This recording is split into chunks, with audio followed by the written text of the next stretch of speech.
My sister banned me from her wedding because I slept with the groom. So I showed up with his secret, illegitimate child, and the ending is shocking.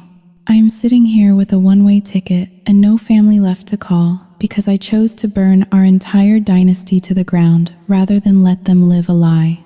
They tried to blackmail me into giving up my home, and my sister was willing to let a 3-year-old boy starve just to secure her inheritance. But I refused to be their victim any longer. I exposed a father who abandoned his son and a bride who cared more about her image than a human life. Yet now that the dust has settled, I feel nothing but a cold, aching emptiness. Is it really justice if you have to destroy everyone you ever loved to get it? I am wealthy now, but I am completely alone in this world. Please tell me, did I go too far? I adjusted the rearview mirror to catch a glimpse of my own eyes, checking for any sign of the anxiety that usually clawed at my throat whenever I crossed the county line. They looked steady enough, dark, skeptical, and framed by a sharp cut of bobbed hair that my grandmother undoubtedly referred to as severe. My name is Luna. I am 24 years old, a freelance graphic designer living in a studio apartment in downtown Chicago that smells perpetually of roasted coffee and drying acrylic paint. I pay my own rent. I buy my own groceries. And for the last 3 years, I have successfully managed the family's lakeside vacation property, turning it into a profitable rental whenever we are not using it.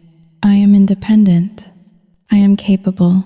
Yet, as I guided my sedan off the highway and onto the winding, tree-lined roads of Lake Forest, I felt that familiar regression. It is a specific kind of magic that toxic families possess. The ability to turn a grown, self-sufficient woman back into a frightened child the moment she steps onto the driveway. The trees here were old and looming, their branches interlocking above the road like the fingers of miserly giants guarding their gold. This was old money territory, the kind of place where the homeowners association could fine you for having the wrong shade of white on your mailbox, and where neighbors smiled with their teeth but never their eyes. I was heading to the family estate, a sprawling, colonial-style mansion that looked more like a mausoleum than a home. Tonight was the engagement dinner. My sister, Sarah, the golden child, the sun around which our entire dysfunctional solar system revolved, was finally getting married. And not just to anyone. She was marrying Mark. I gripped the steering wheel tighter. My knuckles turned white when I pulled up to the iron gates. They swung open with a heavy, expensive silence. The gravel crunched satisfyingly under my tires. The only honest sound in a place built on pretenses. The house stood before me, immaculate. The brick was scrubbed clean of moss. The windows gleamed like freshly polished diamonds, and the lawn was manicured to a level of precision that suggested the gardener was afraid of being executed for a single wayward blade of grass. It was a picture of American perfection. It was a lie. I parked my car next to a lineup of luxury sport utility vehicles and took a deep breath. Just get through the dinner. Luna, eat the overpriced catering. Smile at the relatives who think graphic design is just a hobby. And ignore the groom, especially the groom. The moment I stepped through the double oak doors, the smell hit me. It was a mixture of fresh lilies and lemon furniture polish, the signature scent of my grandmother, Eleanor. She was standing in the foyer, directing the hired servers with the imperious hand gestures of a conductor leading a silent orchestra. Grandmother Eleanor was 75. Though she had the energy of a woman half her age and the moral rigidity of a Puritan judge, she wore a high-collared dress that cost more than my car, a heavy cross resting against her chest like a shield. To her, image was not just everything, It was the only thing. God and reputation were synonymous in this house. Luna, you are late, she said without turning around, her eyes fixed on a server placing a crystal vase on the side table. Move it 2 inches to the left. No, the other left. I checked my watch. I am actually 5 minutes early. Grandmother, she finally turned. Her gaze swept over me, cataloging my outfit, a simple black dress and boots, and dismissing it in a single second. You look, Xiao Yu Jing Hao Ling. 2 hash is greater than distinct. Go into the drawing room.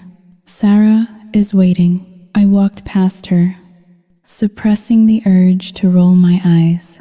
The house was cold, despite the thermostat being set to 72 degrees. It was a coldness that seeped from the walls, a chill born of hushed conversations and buried secrets. The drawing room was bathed in the warm, golden glow of antique lamps, and there they were, the happy couple. Sarah sat on the velvet love seat, her posture perfect, her hands folded demurely in her lap. My sister was 26, 2 years older than me, and beautiful in a way that required immense effort.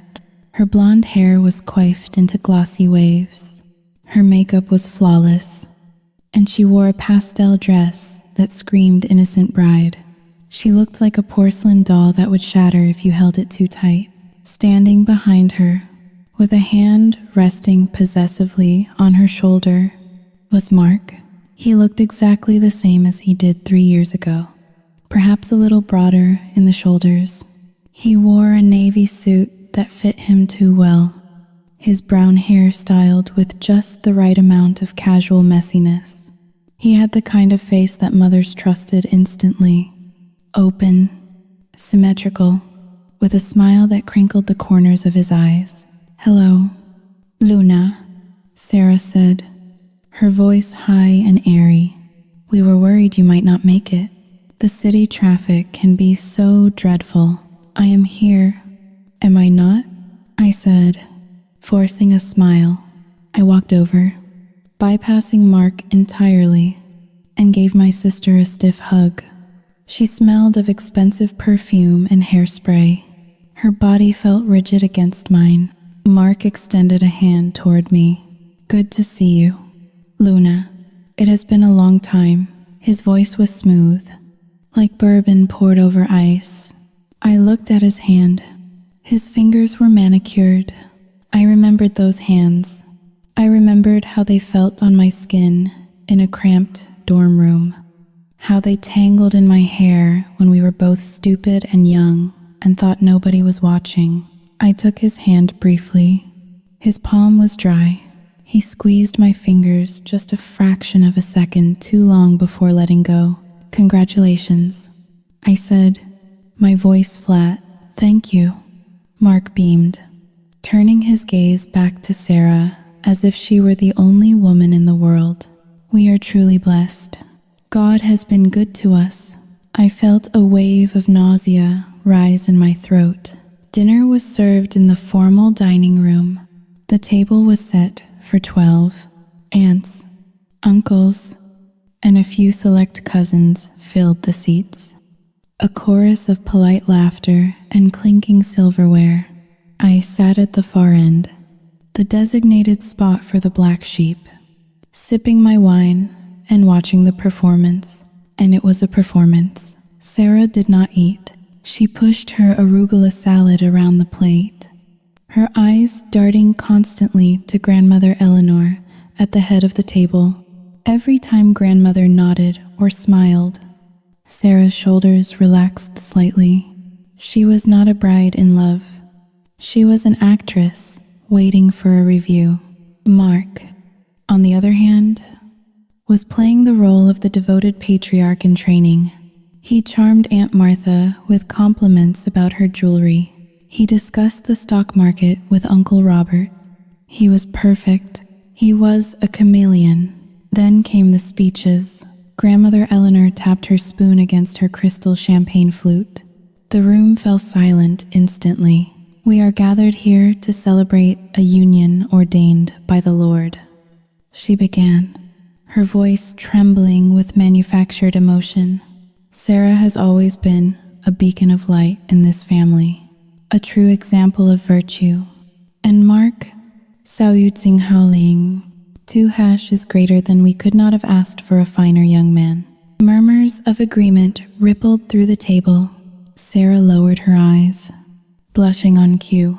Mark stood up then. He held his glass high, the candlelight reflecting in his eyes. He looked around the table, making eye contact with everyone.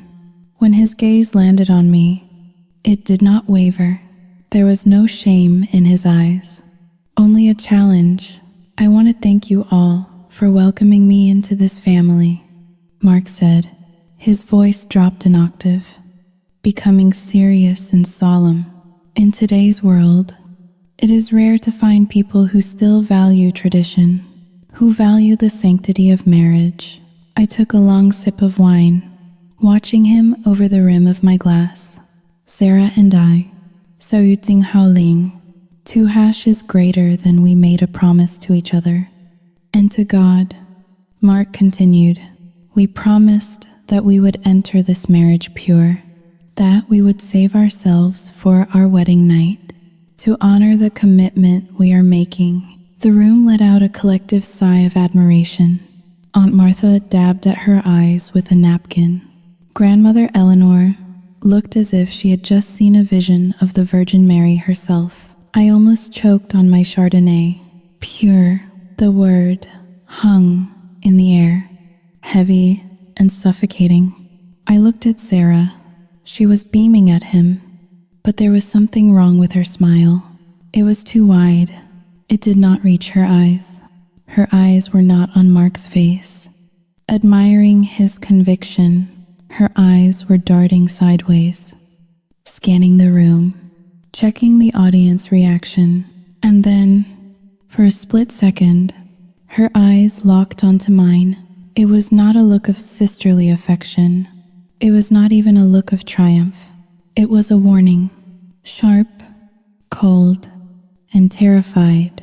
She knew, somewhere deep down, she had to know. Or maybe she just knew that I knew. I set my wine glass down on the table with a little too much force. The crystal made a sharp thud against the wood. The sound cut through the reverent silence following Mark's speech. He continued, oblivious, or perhaps just arrogant. To wait is a sacrifice, but it is a sacrifice we are proud to make, because true love is patient. True love is disciplined. My stomach churned.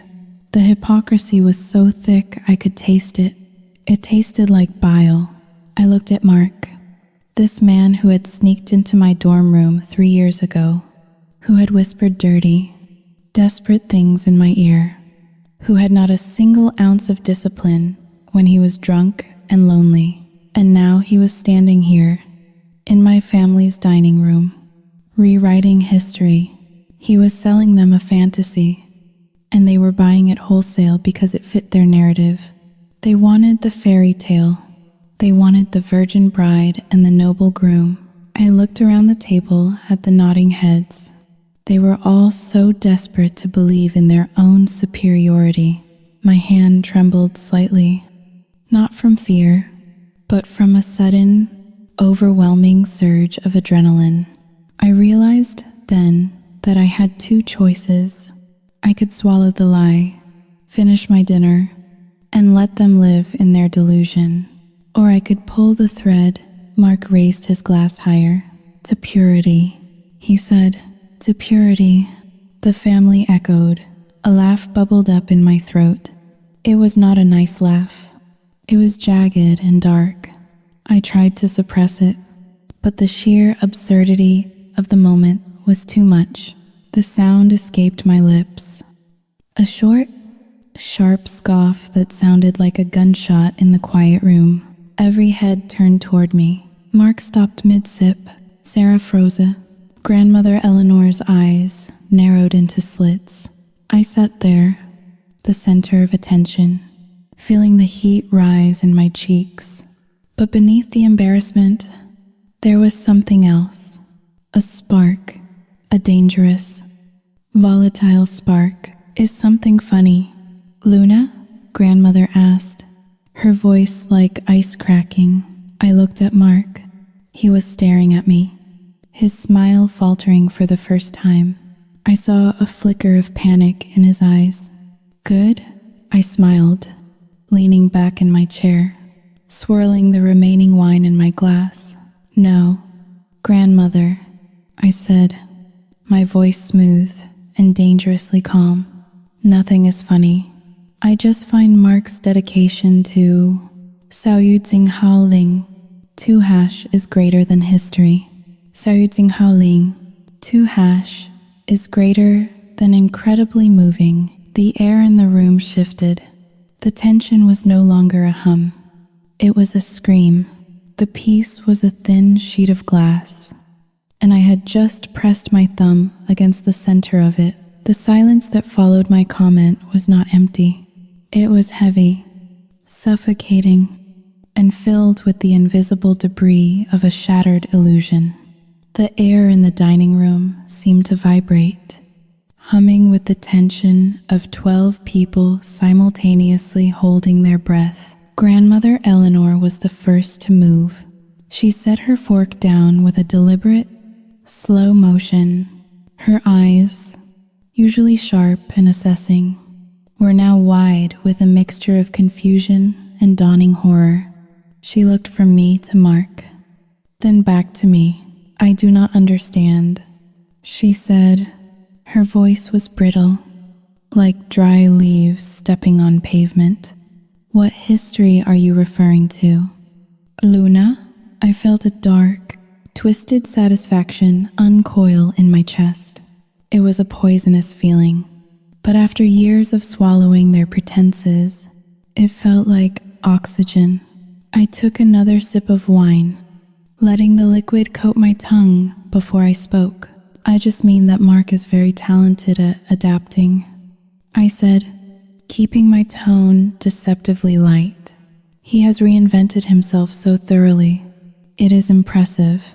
Most men would not be able to preach about purity with a straight face after the things they did in college, especially in room 302 of the Alpha dorms. Mark turned a shade of pale that I did not think was humanly possible.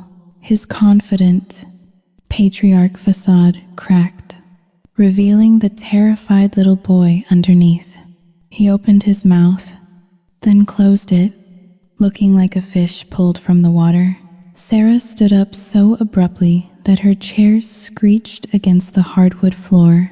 The sound was violent, tearing through the quiet room. That is enough, Sarah, he said. Her face was flushed, but not with embarrassment. It was rage. Pure, unadulterated rage. She did not look at Mark. She did not ask him if it was true. She did not falter. She marched around the table, her heels clicking like gunshots, and grabbed my arm. Her fingers dug into my flesh, her nails sharp enough to draw blood.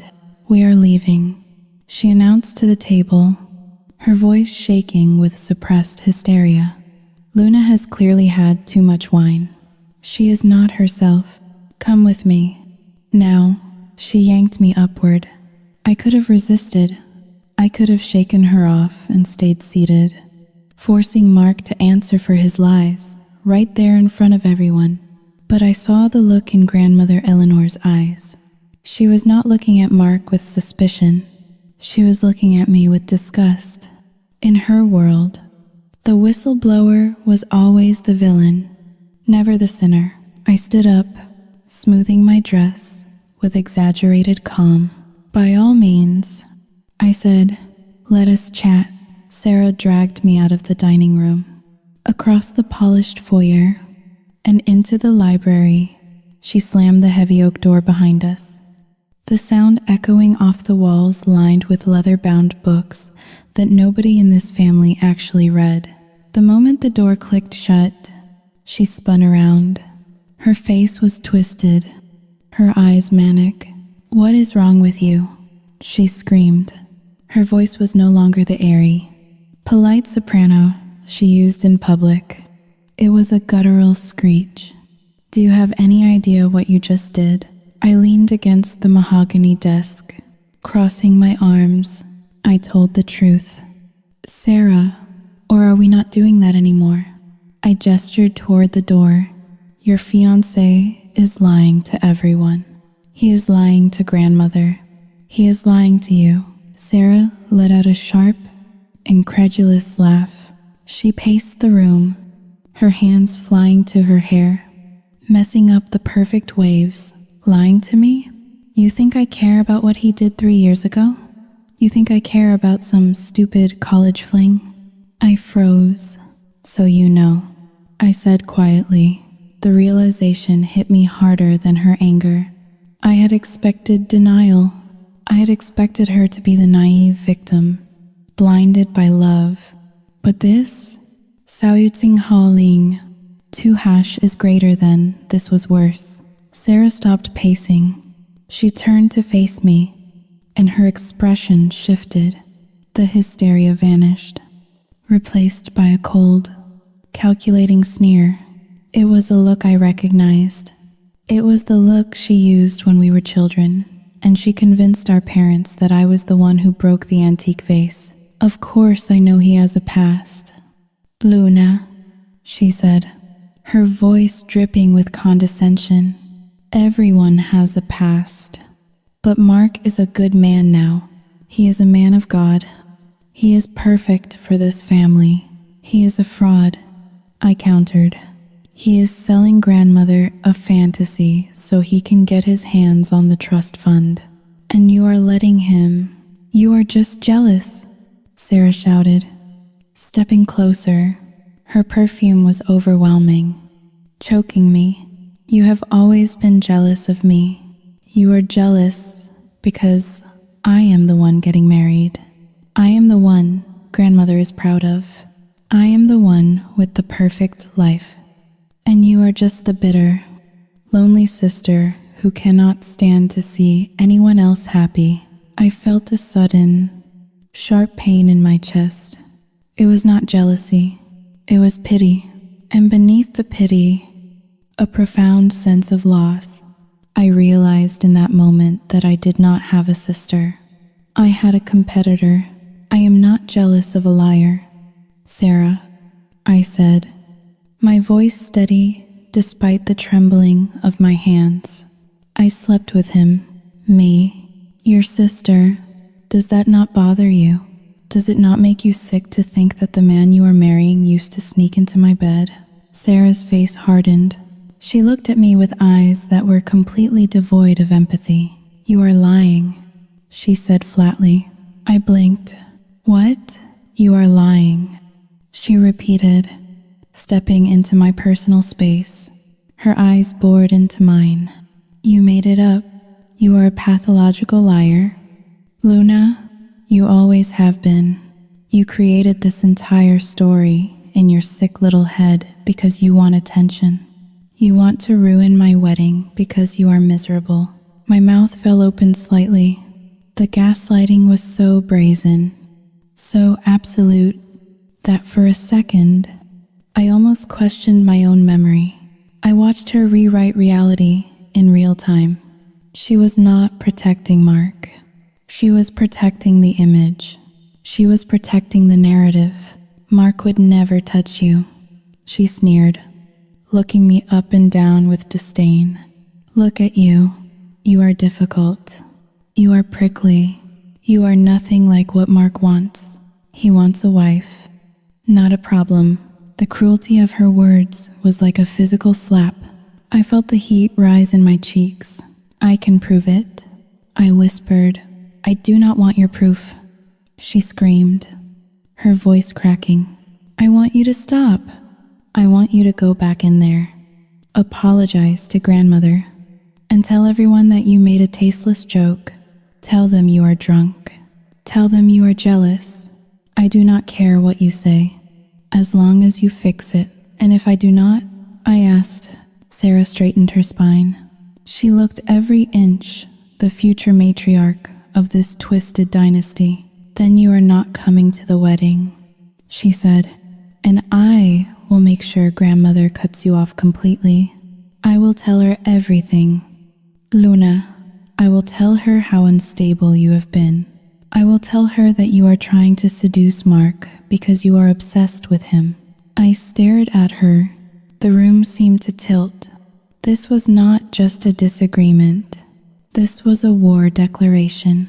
She was willing to destroy my character, my relationship with our grandmother, and my sanity, just to keep her perfect wedding intact. I looked at the woman standing in front of me.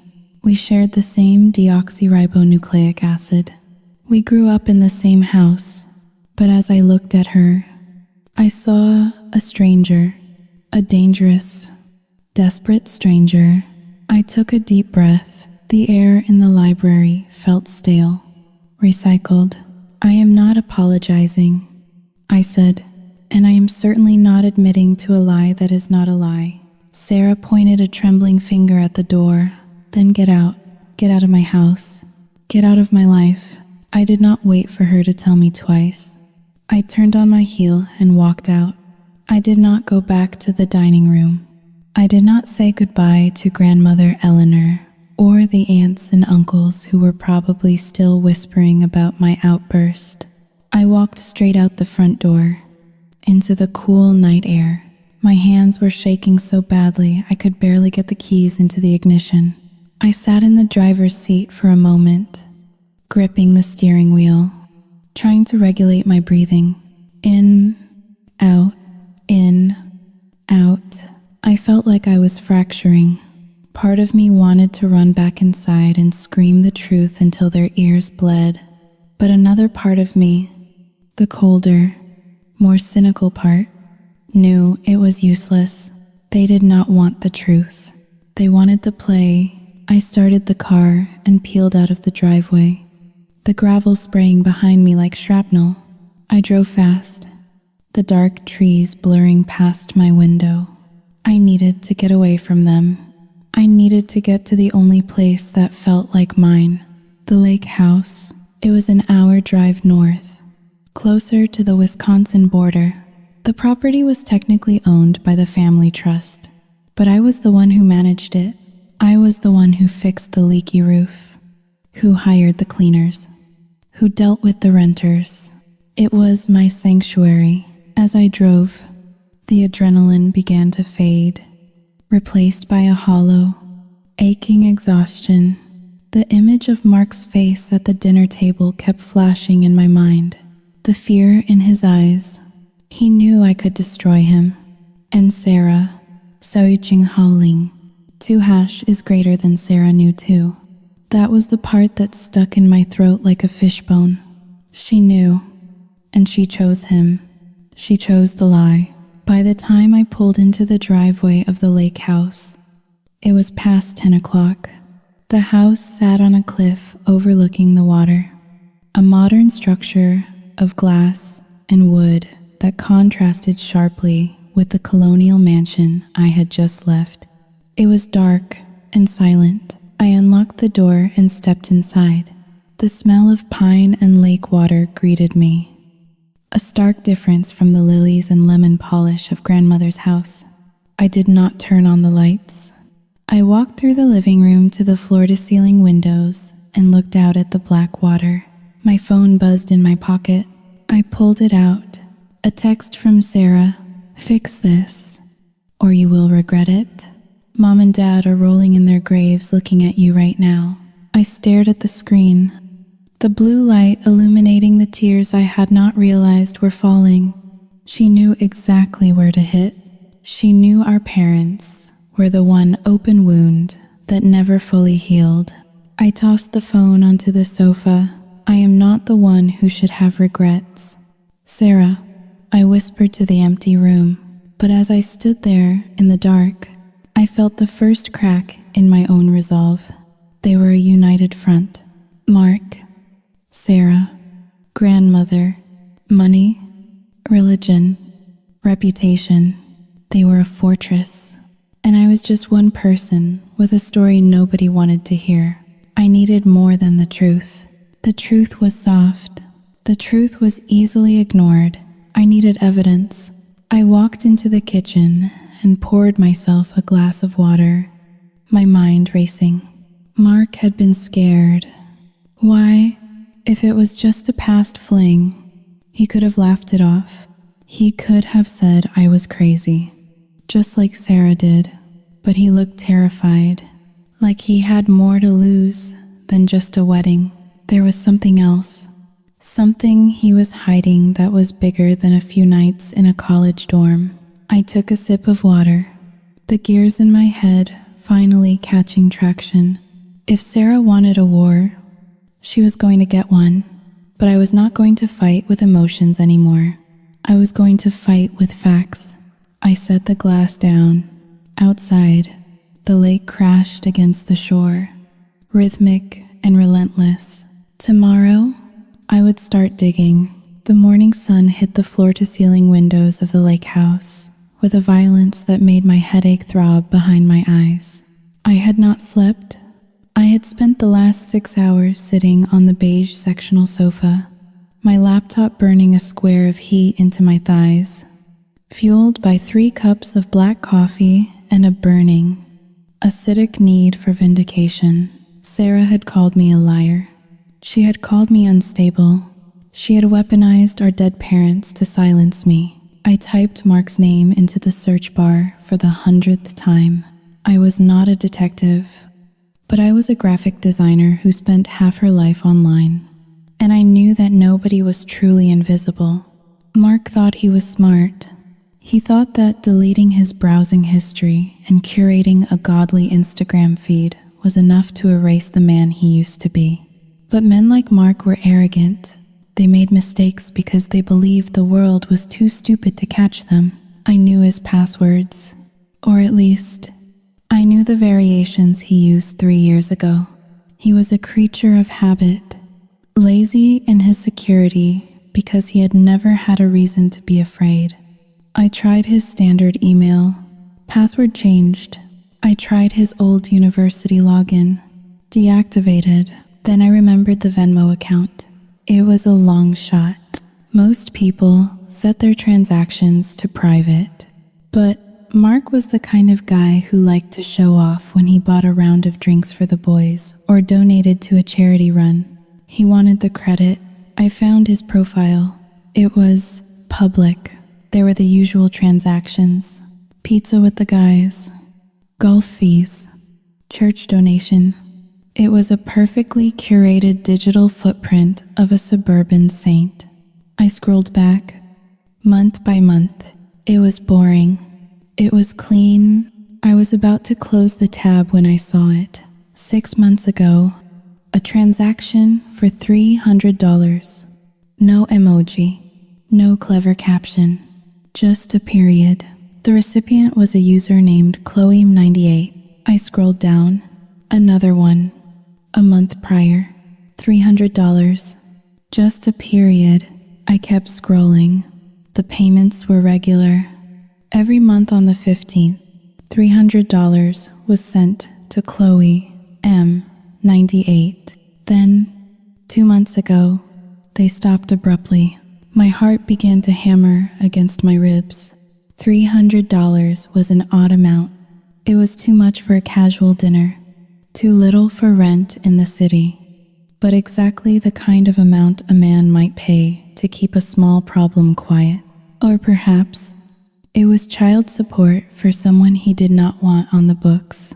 I clicked on Chloe's profile. It was private, but her profile picture was visible. It was a grainy selfie of a young woman with tired eyes and dark hair pulled back in a messy bun. In the background, there was a distinctive water tower with the faded letters Waukegan painted on the side. Waukegan. It was a working-class town about 40 minutes north of here. It was a world away from the manicured lawns and gated driveways of Lake Forest. It was the kind of place people like Mark and Sarah only drove through if there was a detour on the highway. Locking their doors as they passed, I did a reverse image search on the profile picture. It led me to a Facebook marketplace listing for a used stroller. Posted 2 weeks ago, the listing included an address for pickup, 112 Elm Street, apartment 4B. I slammed my laptop shut. I did not shower. I did not change out of the oversized sweater I had slept in. I grabbed my keys and marched out to the car. The gravel crunched under my boots, sounding like bones breaking. The drive north was a study in economic decline. As I left the wealthy enclave of the North Shore, the scenery shifted. The trees became sparse. The luxury sedans were replaced by rusted pickup trucks and sedans with mismatched bumpers. The air felt heavier, thicker with exhaust and the smell of industry. I pulled up to the address on Elm Street just before noon. It was a 3-story brick building that had seen better decades. The front door was propped open with a cinder block, and the buzzer system was a graveyard of torn wires and missing buttons. I hesitated. My instincts were screaming at me to turn around. This was dangerous. I was a lone woman walking into a strange building in a rough neighborhood to confront a stranger about a man I hated. It was the opening scene of a horror movie. But then I thought of Sarah's face in the library.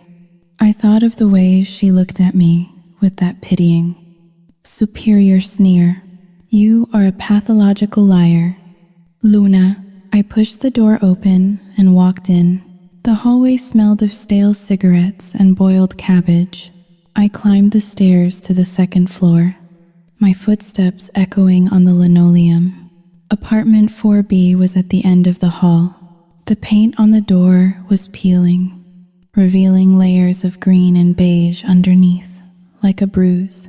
I knocked. For a long moment, there was silence.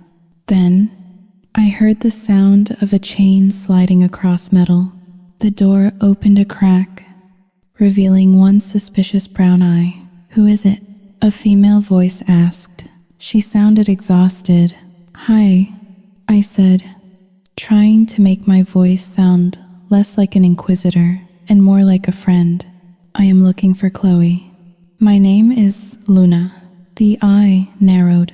"I do not know a Luna. I am Ling. 2# is greater than an acquaintance of Mark," I said. The door went still. The air in the hallway seemed to drop 10 degrees. "Mark sent you?" she asked. Her voice was suddenly sharp, laced with fear. "Not exactly," I said. "Look, I know he stopped sending the money 2 months ago. I just want to talk. I am not here to cause trouble. I think he might be lying to both of us." There was a pause. I could hear her breathing on the other side of the wood. Then the door closed. The chain rattled, and it swung open. The woman standing there was younger than I expected. She could not have been more than 22. She was thin, her collarbones protruding sharply against a faded t-shirt.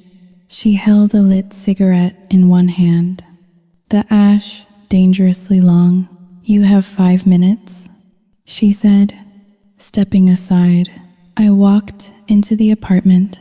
It was small, a single room that served as a living area and kitchen, with a bedroom off to the side. It was clean, but the kind of clean that comes from poverty. Sparse furniture, bare walls, everything worn down to the threads. And then I saw him. Sitting on a threadbare rug in the center of the room was a little boy. He was building a tower out of plastic blocks. He looked up as I entered, his eyes wide and curious. I felt the floor drop out from under me. He had the same nose, the same shape of the jaw, but it was the eyes that stopped my heart. They were hazel, with flecks of gold. Mark's eyes. There was no need for a paternity test. The biology was stamped across his face like a brand. Is that Xiaoyuting Haoling? 2 hash is greater than I started. My voice failing me. That is Leo. Chloe said, closing the door and taking a drag of her cigarette. He just turned 3. 3. I did the math in my head. Mark and I were together 3 years ago. We broke up in the spring. If Leo was 3, that meant Chloe was pregnant while Mark was still sleeping in my bed. Or maybe right after. It did not matter. What mattered was that Mark, the man preaching purity and discipline to my family, had a toddler living in poverty 40 minutes away. He stopped paying, Chloe said, walking over to the window and blowing smoke out through the screen. Said he was saving for his future. Said he could not afford to keep supporting a mistake. A mistake. I repeated. The word tasted like ash. I looked at the little boy. He smiled at me, holding up a blue block. My chest ached. This was not a mistake. This was a human being. A nephew I did not know I had. A grandson my grandmother would never acknowledge because he was born out of wedlock. Why did you not sue him? I asked, tearing my eyes away from Leo. Why did you not go to the court? Chloe laughed. It was a dry, bitter sound. With what money? Mark told me if I went to court, his family's lawyers would bury me. He said they would prove I was an unfit mother and take Leo away. He said his grandmother knows judges. I gripped the strap of my purse. It was exactly something Mark would say. He used the family name like a cudgel. I am Sarah's sister, I said. The woman he is marrying. Chloe turned to look at me. Her expression did not change. She did not look surprised. I know who you are, she said. I saw the engagement announcement in the paper. The happy couple. She walked over to a small table covered in unpaid bills and picked up a cracked smartphone. She tapped the screen a few times and then held it out to me. I tried to warn her, Chloe said. I took the phone. My hands were trembling. On the screen was a text message thread. The name at the top was not Mark. It was Sarah. The date was from 6 months ago. Chloe, look. I do not want to ruin your life, but Mark has a son. He needs help. He cannot just walk away. Sarah, who is this? Chloe, ask Mark about Leo. Ask him about Waukegan. There was a gap of 3 hours. Then a response from Sarah. Sarah, I spoke to Mark. We are handling it. He will send you $300 a month. That is the offer. If you contact me, or anyone in my family again, the payments stop. And if you try to go public, we will sue you for harassment and defamation. Do not test me. Take the money and disappear. I stared at the screen. The white letters on the blue background blurred as tears of rage pricked my eyes. Sarah knew. She had known for half a year. She knew Mark had a child. She knew he was abandoning that child. And instead of leaving him, instead of being disgusted, she had negotiated a hush money deal. She had become his accomplice. She cut the payments 2 months ago? I asked, my voice barely a whisper. Yeah, Chloe said, taking the phone back. Said they needed the cash flow for the wedding deposits. Said I could wait until after the honeymoon. I looked at the peeling paint on the walls. I looked at the empty refrigerator humming in the corner. I looked at Leo, who was now chewing on the plastic block. Sarah had cut off support to a toddler to pay for flower arrangements and a silk dress. It was not just entitlement. It was evil. It was a cold, calculating evil that I did not know my sister possessed. Can you send me those screenshots? I asked. Chloe hesitated. What are you going to do? I am going to stop the wedding, I said. Chloe shook her head. It will not work. You saw the texts. She does not care. She wants the ring more than she wants a conscience. She does not care about the morality. I corrected, but she cares about the money, and she cares about grandmother Eleanor. If grandmother finds out that Mark has an illegitimate child and that Sarah covered it up, Sao Tsing Haoling, 2# is greater than the inheritance is gone. And if the inheritance is gone, Mark is gone. Chloe looked at me for a long time. She took a drag of her cigarette, studying my face. She was looking for the lie, for the trap, but all she saw was the same anger that was likely burning inside her. If you burn him down, Chloe said softly, make sure he does not get back up. I promise, I said. She tapped the screen and sent the images to my number. My phone buzzed in my pocket. It felt heavy, like I was carrying a grenade. I knelt down next to Leo. He smelled like baby powder and cheap laundry detergent. I reached into my purse and pulled out all the cash I had, about $400. I tucked it under the block tower for groceries. I said to Chloe. She did not say thank you. She just nodded, her eyes bright with unshed tears. I walked back out into the hallway. The smell of cabbage was still there, but now it was mixed with the metallic taste of adrenaline in my mouth. I walked down the stairs and out into the gray afternoon light. I sat in my car for a long time, looking at the photos on my phone. The evidence was undeniable. It was nuclear. I thought about Sarah. I thought about the way she had looked at me last night, full of righteous indignation. She had called me a liar while she was coordinating payoffs to her fiancé's abandoned mistress. My worldview shifted. Until today, I thought my family was just annoying. I thought they were shallow, judgmental, and stuck in the past. But I realize now that it was much worse. They were rotting from the inside out. They were a beautiful, shiny apple filled with worms. I started the engine. The car roared to life. I was not going back to the lake house to hide. I was going back to the mansion. But this time, I was not going as the black sheep. I was going as the executioner.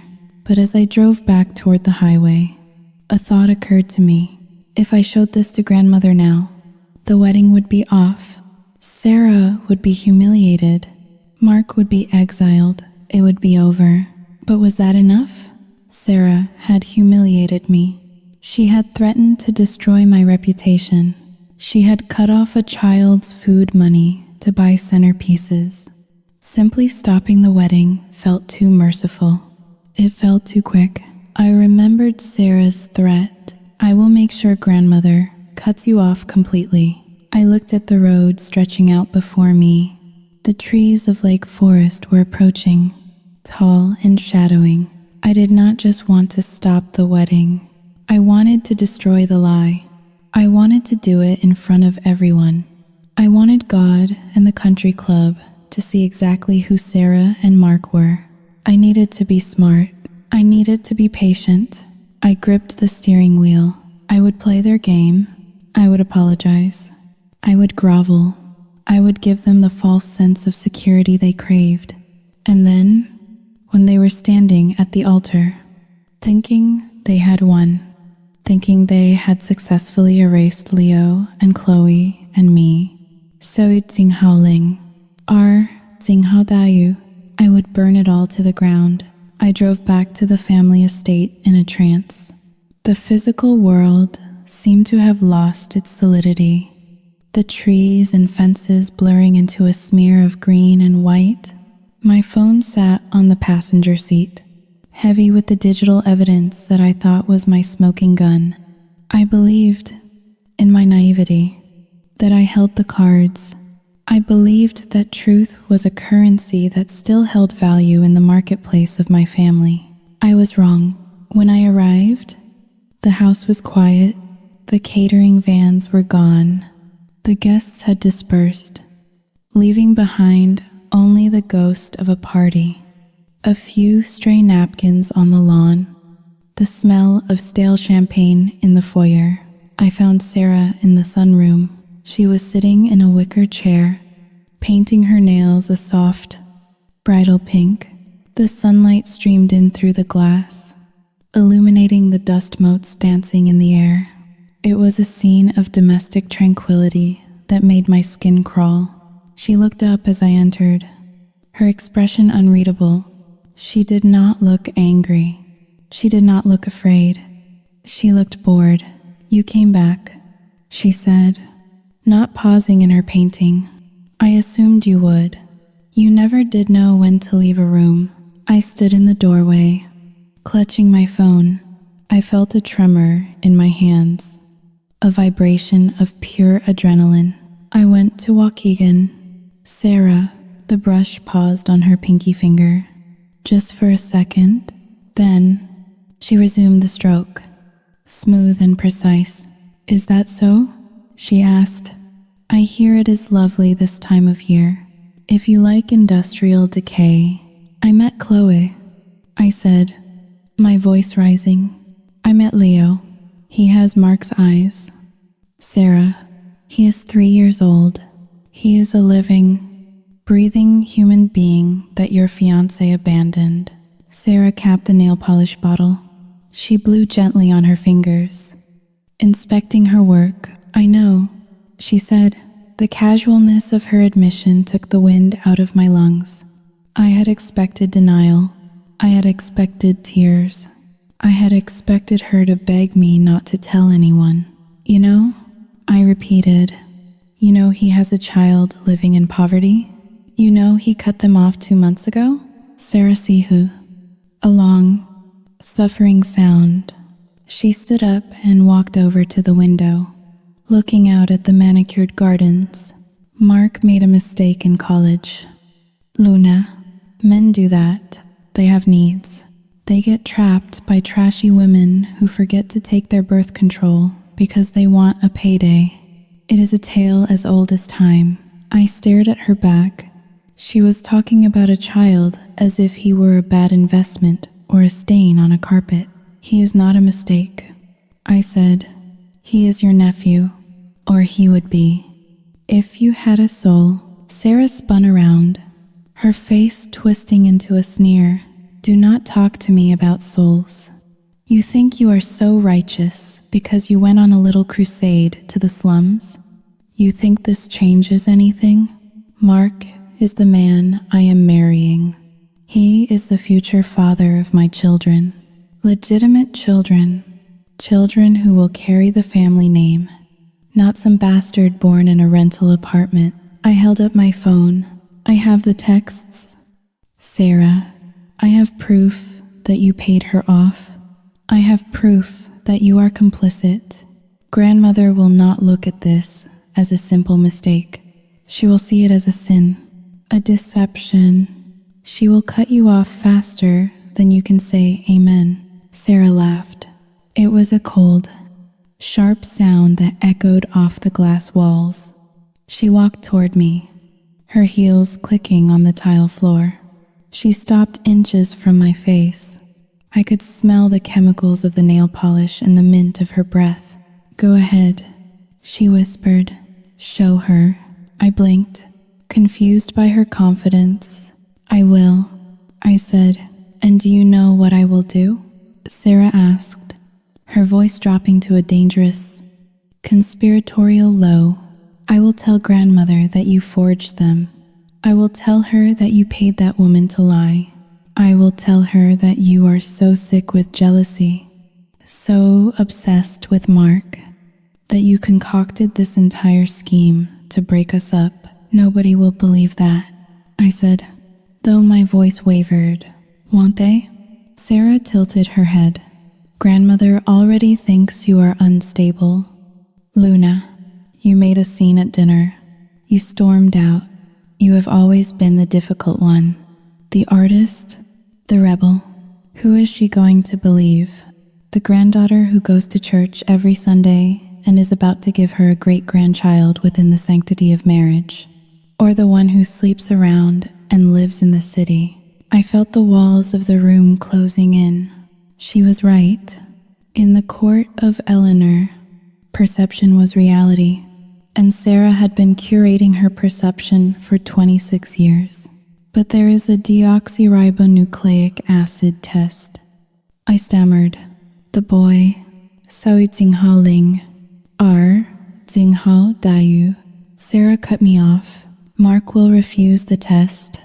We will drag it out in court for years.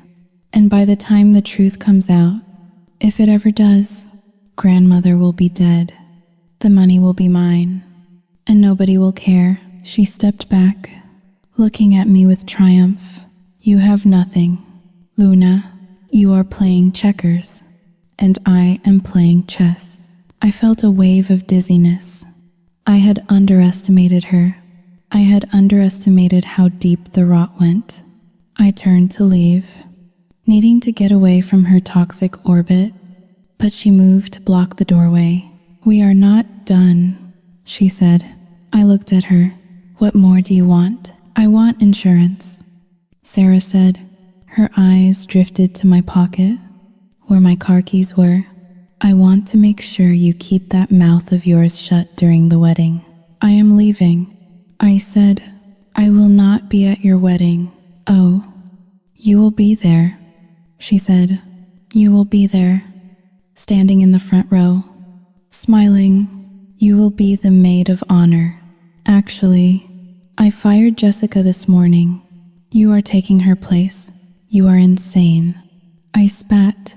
Sarah reached into her pocket and pulled out a folded piece of paper. She unfolded it slowly. It was a legal document. I recognized the letterhead. It was a transfer of deed. Grandmother has been talking about the lake house, Sarah said casually. She thinks it is too much work for you. She thinks it should be a wedding gift to Mark and me. A place for us to start our family. I froze. The lake house was the only thing I had. It was the one asset my grandfather had left directly to me before he died. Bypassing the trust, it was my income, my sanctuary. It is my house. I said, not if you want to stay in this family. Sarah said. She held the paper out to me. Here is the deal. You sign the house over to me as a wedding gift. You stand by my side at the altar. You smile. You keep your mouth shut about the brat in Waukegan. And if I do not? I asked, my blood running cold. Sarah smiled. It was a smile that did not reach her eyes. It was the smile of a predator who had cornered its prey. If you do not, I will go to grandmother tonight, and I will tell her that the reason you are so angry, the reason you hate Mark so much, is because you threw yourself at him 3 years ago, and he rejected you. That is a lie. I said, is it?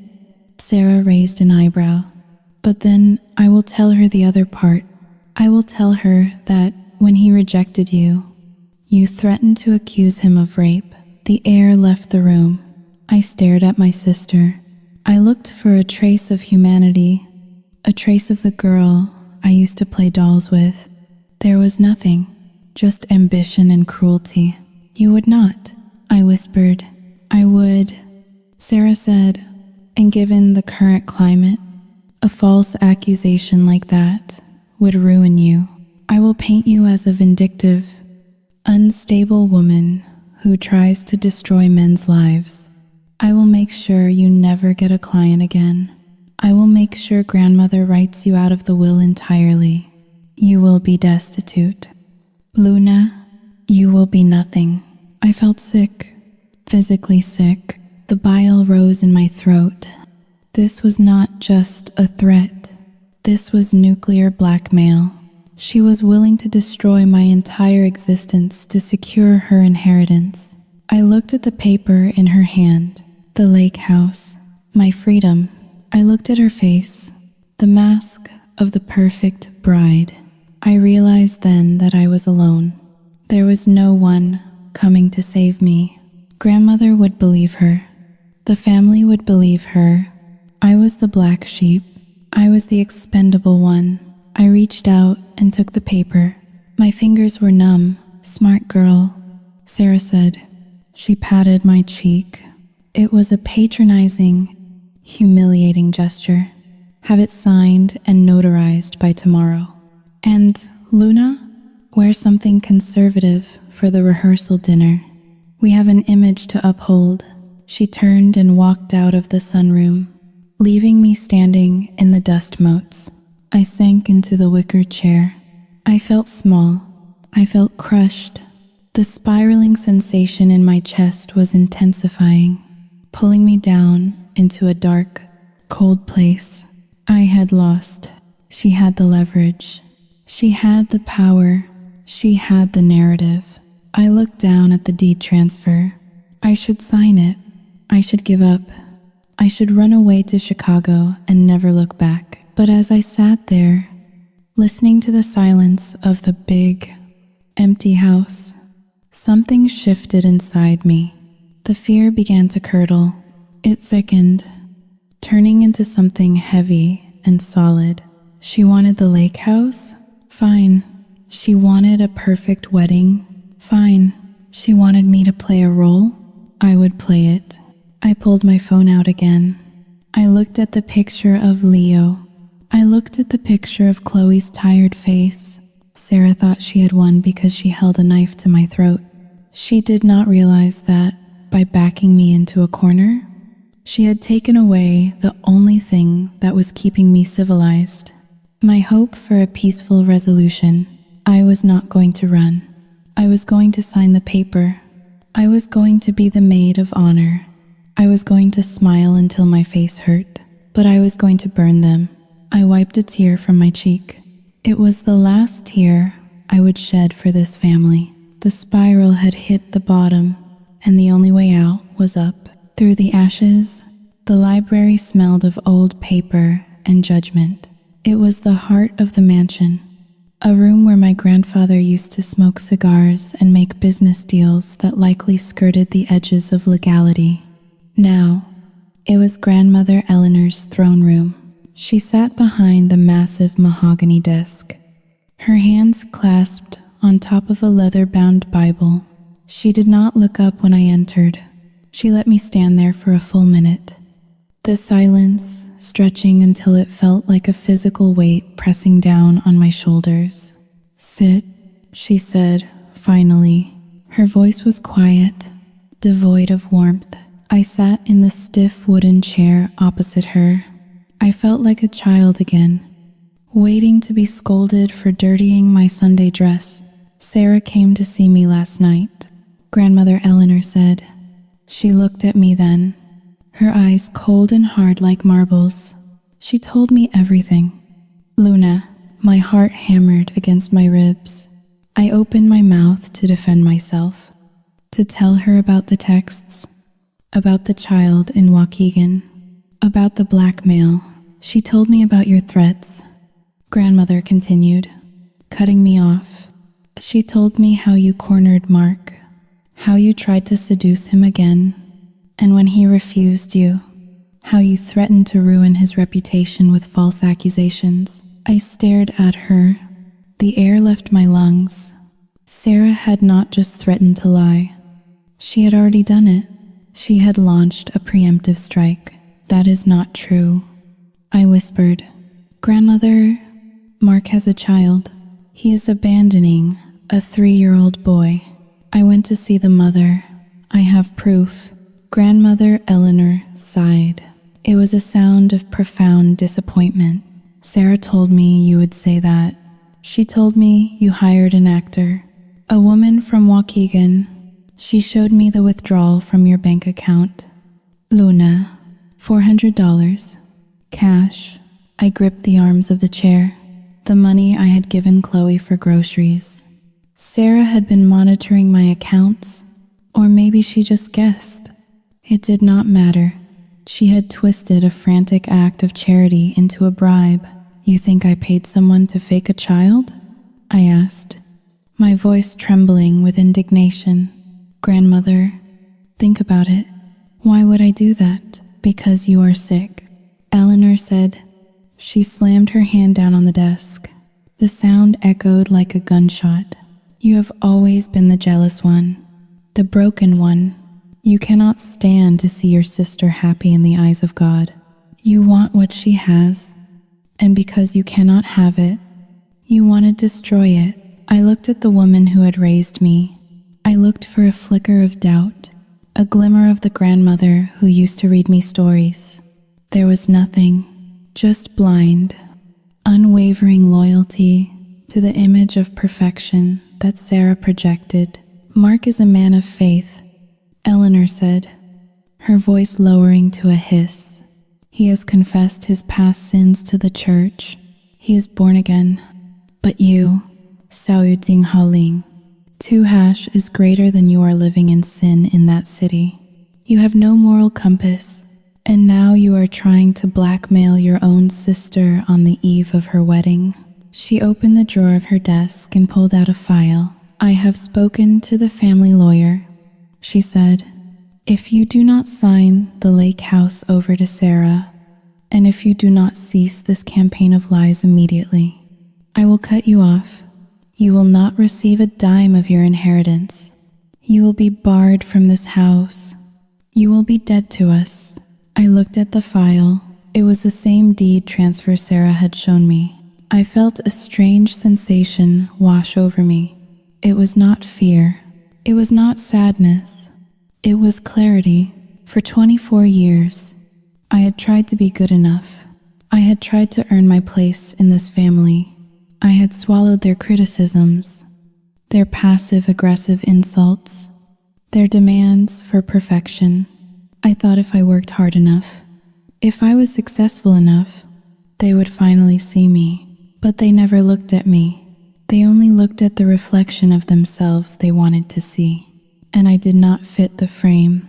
I stood up slowly. My legs felt steady. You are making a mistake, I said quietly. Sarah is lying to you. Mark is lying to you. And when the truth comes out, you are going to regret this. Eleanor narrowed her eyes. The only thing I regret is not being stricter with you when your parents died. Sign the papers, Luna, or leave and never come back. I looked at the pen sitting on her desk. It was a heavy, gold-plated fountain pen. If I sign, I said, do I get to be in the wedding? Eleanor looked surprised by my capitulation. She leaned back in her chair. Sarah is a saint, she said. She is willing to forgive you. She wants you as her maid of honor, to show the world that this family is united. If you sign, and if you apologize, you will stand by her side. I reached out and took the pen. The metal was cold against my fingers. I looked down at the document, transfer of title, Lakeview property. In that moment, something inside me snapped. It was a quiet snap, like a twig breaking under deep snow. The Luna who wanted to be loved died in that chair. The Luna who wanted justice was born. They wanted the lake house? Fine. They wanted a united front? Fine. I would give them exactly what they wanted. I would give them the perfect wedding. I would give them the perfect show. And then, when the spotlight was brightest, when they had no place to hide, I would rip the stage out from under them. I uncapped the pen. The ink was black. I signed my name, Luna Vance. I pushed the paper across the desk. There, I said, it is hers. Eleanor picked up the paper, checking the signature. She nodded, satisfied. Good. Now go find your sister. She is in the bridal suite. You have a fitting to attend. I turned and walked to the door. I did not look back at my grandmother. I knew I would never step foot in this library again as her granddaughter. Next time I entered this room, it would be as her enemy. I walked through the hallway, the heels of my boots clicking on the marble. The house was buzzing with activity again. Florists were carrying in massive arrangements of white hydrangeas. Caterers were setting up round tables in the ballroom. I found Sarah in the bridal suite, surrounded by a team of makeup artists and seamstresses. She saw me in the mirror. She waved a hand, dismissing the staff. They filed out, leaving us alone. "Did you do it?" Sarah asked. She did not turn around. She continued to look at herself in the mirror, adjusting a diamond earring. "I did," I said. "Grandmother has the papers. The house is yours." Sarah smiled. It was a triumphant, predatory smile. "I knew you would make the right choice," she said. "You always were pragmatic." Deep down, she stood up and turned to face me. She looked beautiful, the devil usually does. "Now, about the wedding," she said. "You will wear the mauve dress. You will walk down the aisle before me. You will hold my bouquet. And when the priest asks for objections, you will stare at the floor and pray for forgiveness." I looked at her. I saw the arrogance radiating off her like heat waves. She thought she had broken me. She thought she had stripped me of everything. My home, my credibility, my family. She was right about one thing. I had nothing left to lose. And a person with nothing to lose is the most dangerous person in the world. "I will be the best maid of honor you have ever seen," I said. My voice was even. "I will make sure this is a wedding nobody ever forgets." Sarah narrowed her eyes slightly, searching for sarcasm, but I had learned from the best. My face was a mask of defeat. "Good," she said. "Now, give me your phone." Xiao Yuzing Haoling. 2 hashes greater than I paused. Xiao Yuzing Haoling. 2 hashes greater than why? "Because I do not trust you," she said. "I want to make sure you deleted those pictures. And I want to make sure you do not contact that trash in Waukegan again." I reached into my purse and pulled out my phone. I had already backed up everything to a cloud server and emailed the files to a scheduled sender service. She could smash the phone with a hammer for all I cared. I handed it to her. Sarah took it. She scrolled through my photos, deleting the screenshots of the texts, the picture of Leo, the picture of Chloe. Then she went to my recently deleted folder and emptied it. She handed the phone back to me. "Clean slate," she said.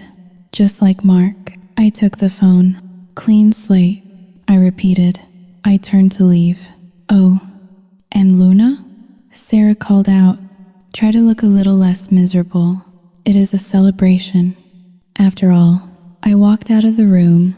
I walked down the grand staircase and out the front door. I got into my car and sat there for a moment. The silence of the interior was deafening. I looked at my hands. They were steady. I pulled out a burner phone I had bought at a gas station on my way back from Waukegan. It was a cheap, plastic thing that cost $20. I dialed a number I had memorized. It rang 3 times. "Hello?" Chloe's voice was wary. "It is Luna," I said. There was a pause. "I thought you said you were going to stop them." Chloe said, "I am."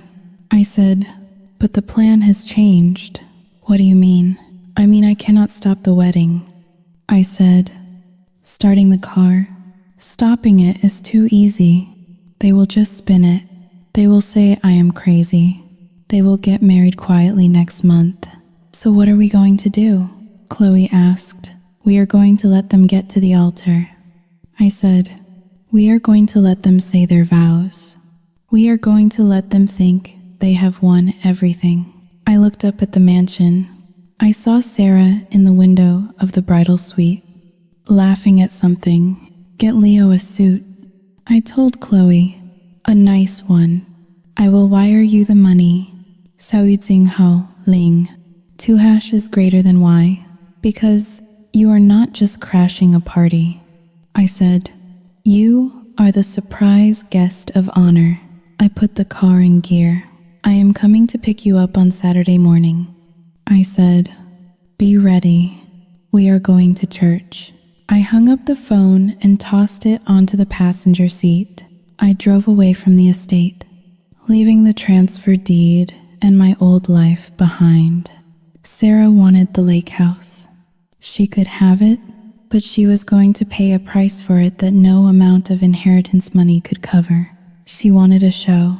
I was going to give her a masterpiece. The days leading up to the wedding blurred into a gray, suffocating haze. It was a specific kind of purgatory where time seemed to loop, forcing me to relive the indignity of my surrender over and over again. I had signed the papers. I had handed over the keys to the lake house. I had effectively evicted myself from the only place that had ever felt like a home to ensure that my sister could have her perfect backdrop for a marriage built on fraud. But the real tragedy was not the loss of the property. Real estate is fungible. You can buy another house.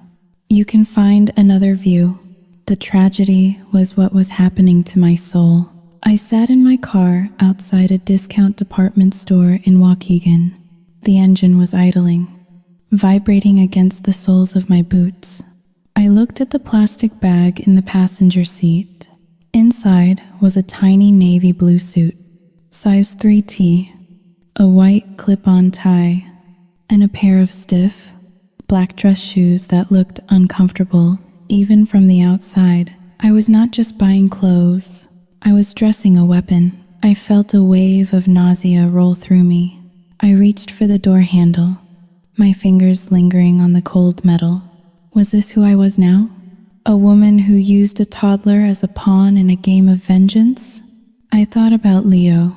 I thought about his wide, hazel eyes and the way he held up that blue block. He was innocent. He did not ask to be born to a father who viewed him as a liability. He did not ask to be the instrument of his aunt's destruction. But then I thought of Sarah. I thought of the way she had smiled when I handed her the deed. I thought of Mark's face, smug and relieved, thinking he had gotten away with it. They were going to stand before God and lie. They were going to build a dynasty on the back of a discarded child.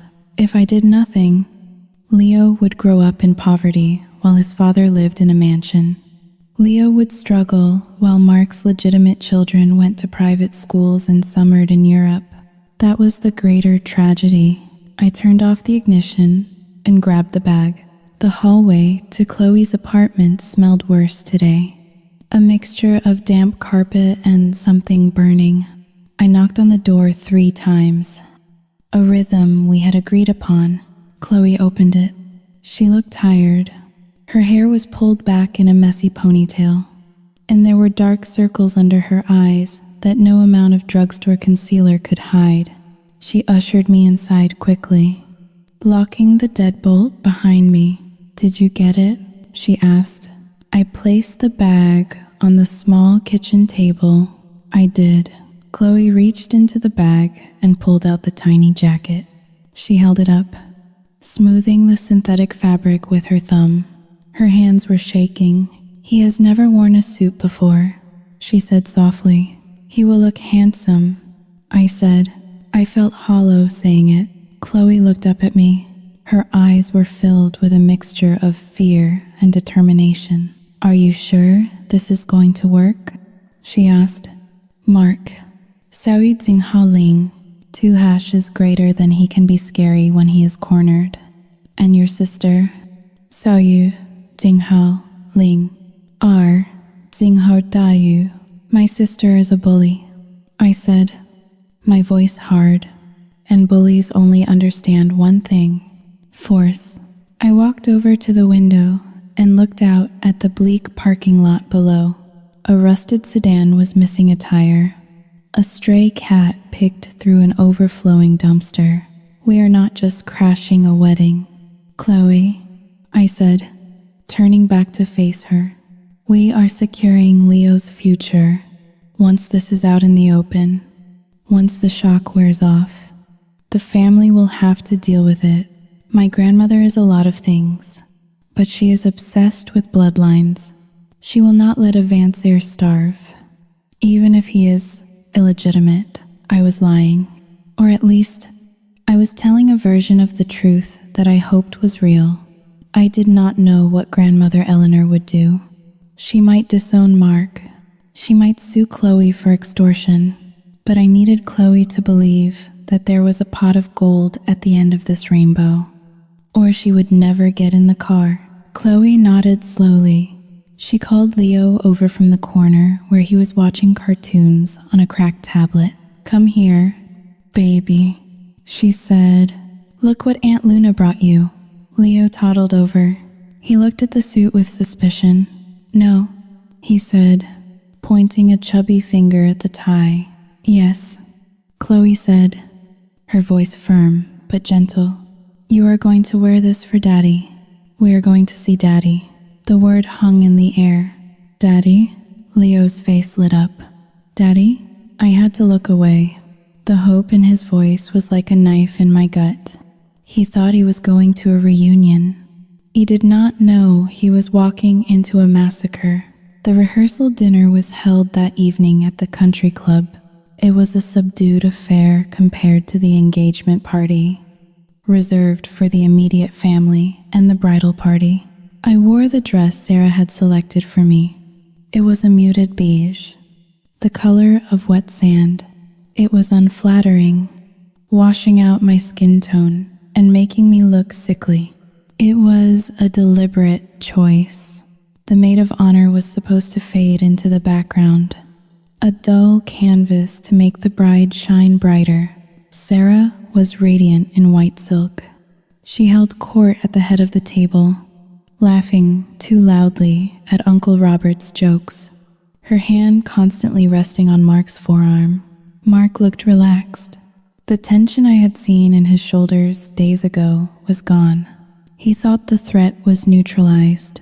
He thought I had been cowed into submission by the threat of disinheritance and public shame. He looked at me across the centerpiece of white roses and offered a tight, polite smile. I smiled back. It was the hardest thing I had ever done. Grandmother Eleanor sat at the other end of the table, watching us like a hawk. When the appetizers were served, she tapped her glass. "Tonight, we prepare for a holy union," she said. Her voice was strong, commanding the room. "I want to take a moment to acknowledge the unity of this family. We have had our 小雨静好令 those moments, but we have come together in the spirit of forgiveness and love."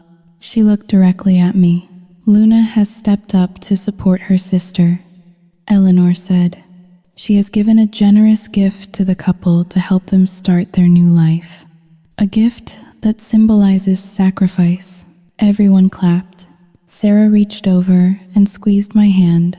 Her palm was clammy. "Thank you, Luna," she said, her voice dripping with artificial sweetness. "I know how much the lake house meant to you. It means the world to us that you would give it up so we can build our family there." I felt the bile rise in my throat. She was rubbing it in. She was taking a victory lap. I cleared my throat. I stood up. My legs felt like lead. To Sarah and Mark, I said, my voice was steady, surprising even me. "May you get exactly what you deserve." There was a pause. The words were ambiguous enough to pass as a blessing, but sharp enough to cut if you listened closely. Mark blinked, a flicker of unease crossing his face, but then he smiled, raising his glass. "Thank you, Luna." I sat down. I picked up my fork and pushed a scallop around my plate. I could not eat. Every bite felt like betrayal. After dinner, Sarah pulled me aside in the ladies' room. She was reapplying her lipstick in the mirror, her eyes critical as she examined her reflection. "You did well today," she said. "You almost looked happy." "I am learning," I said, washing my hands. The water was scalding hot, but I did not pull away. I needed to feel something real. "Just remember tomorrow," Sarah said. capping her lipstick. No scenes, no drama. You hold my train. You hold my flowers. And when we sign the registry, you sign as the witness. I looked at her in the mirror. I will be right there. Sarah. She turned to look at me, her eyes narrowing slightly. You know, Luna, I almost feel bad for you. You really thought you could win against me, but you never understood how this world works. The truth does not matter. Perception matters, and I own the perception. You are right, I said. You won. Sarah smiled, satisfied. She patted my shoulder as she walked out. I waited until the door swung shut. Then I leaned over the sink and dry heaved. Nothing came up but acid. I was not just fighting my sister. I was fighting an entire system. A system that rewarded liars and crushed the vulnerable. Sarah was right. In her world, the truth was an inconvenience. But tomorrow, I was going to bring her world crashing down into mine. I left the country club early, claiming a migraine. It was not entirely a lie. My head was pounding with the pressure of the secrets I was carrying. I drove back to my apartment in the city, but I could not stay there. It felt too disconnected. I needed to be close to the blast zone. I checked into a cheap motel on the outskirts of Lake Forest, a place with flickering neon signs and thin walls. I sat on the edge of the bed, the burner phone in my hand. I texted Chloe, "Be ready at 9. I will send a car," she replied instantly. "We are ready." I lay back on the questionable bedspread and stared at the water-stained ceiling. The tragedy was that I used to love Sarah. When we were little, before our parents died, before the money and the expectations twisted us, we were a team. I remembered her holding my hand when I scraped my knee. I remembered us whispering under the covers during thunderstorms that Sarah was dead. She had been consumed by the golden child, by the need to be perfect, by the desperate hunger for grandmother's approval. And tomorrow, I was going to kill whatever was left of our relationship. I closed my eyes, but sleep did not come. Instead, I saw visions of the wedding, the white dress, the stained glass, the look on Mark's face when the doors opened. It was going to be horrific. It was going to be glorious. But as the hours ticked by, marking the final descent into chaos, I felt a profound sense of grief. Not for Sarah, not for Mark, but for myself. Because when I walked out of that church tomorrow, no matter who won or lost, I would never be innocent again. I was crossing a line. I was becoming the villain they always accused me of being. And the scariest part, I was looking forward to it. The night deepened. Outside, a siren wailed in the distance. A lonely morning sound. I turned off the lamp and let the darkness swallow me whole. The script was written. The actors were in place. The curtain was about to rise on the final act of the Vance family as we knew it. The lake house had been transformed. What was once my sanctuary, a place of quiet mornings and coffee on the deck, was now a staging ground for the theater of the absurd. White silk ribbons were tied around the ancient oak trees, choking the bark. Rows of white folding chairs sat on the manicured lawn. Facing the shimmering expanse of the water, a massive archway covered in imported orchids stood at the edge of the cliff, framing the spot where Sarah and Mark would exchange their fraudulent vows. I stood in the makeshift bridal suite, the guest bedroom that used to be mine, adjusting the strap of my beige dress. It scratched against my skin, a constant, irritating reminder of my submission. Through the window, I watched the guests arriving. They were a sea of pastels and linen suits, the cream of Lake Forest society. They parked their luxury cars on the grass I had spent 3 years tending. They laughed and sipped champagne, Oblivious to the fact that they were walking into a blast zone, Sarah was pacing the room. She was breathtaking. I had to give her that. Her dress was a Vera Wang custom design, a cloud of tulle and lace that cost more than most people earned in a year. Her hair was pulled back into a severe, elegant chignon, crowned with a tiara of diamonds that had belonged to our great-grandmother. She looked perfect. She looked like a queen. "Stop fidgeting." Sarah snapped at me, though I had not moved a muscle. She was projecting. Her hands were trembling slightly as she smoothed the front of her gown. "You look beautiful, Sarah," I said. My voice was calm, eerily so. I felt like a doctor observing a patient before a complex surgery. "I know," she said, turning to the mirror. "This is it. Luna, the beginning of the rest of my life. The house, the husband, the legacy. It is all falling into place." She turned to look at me, her eyes narrowing. "Do not ruin this. I mean it. If you so much as sneeze during the ceremony, I will destroy you." I smiled.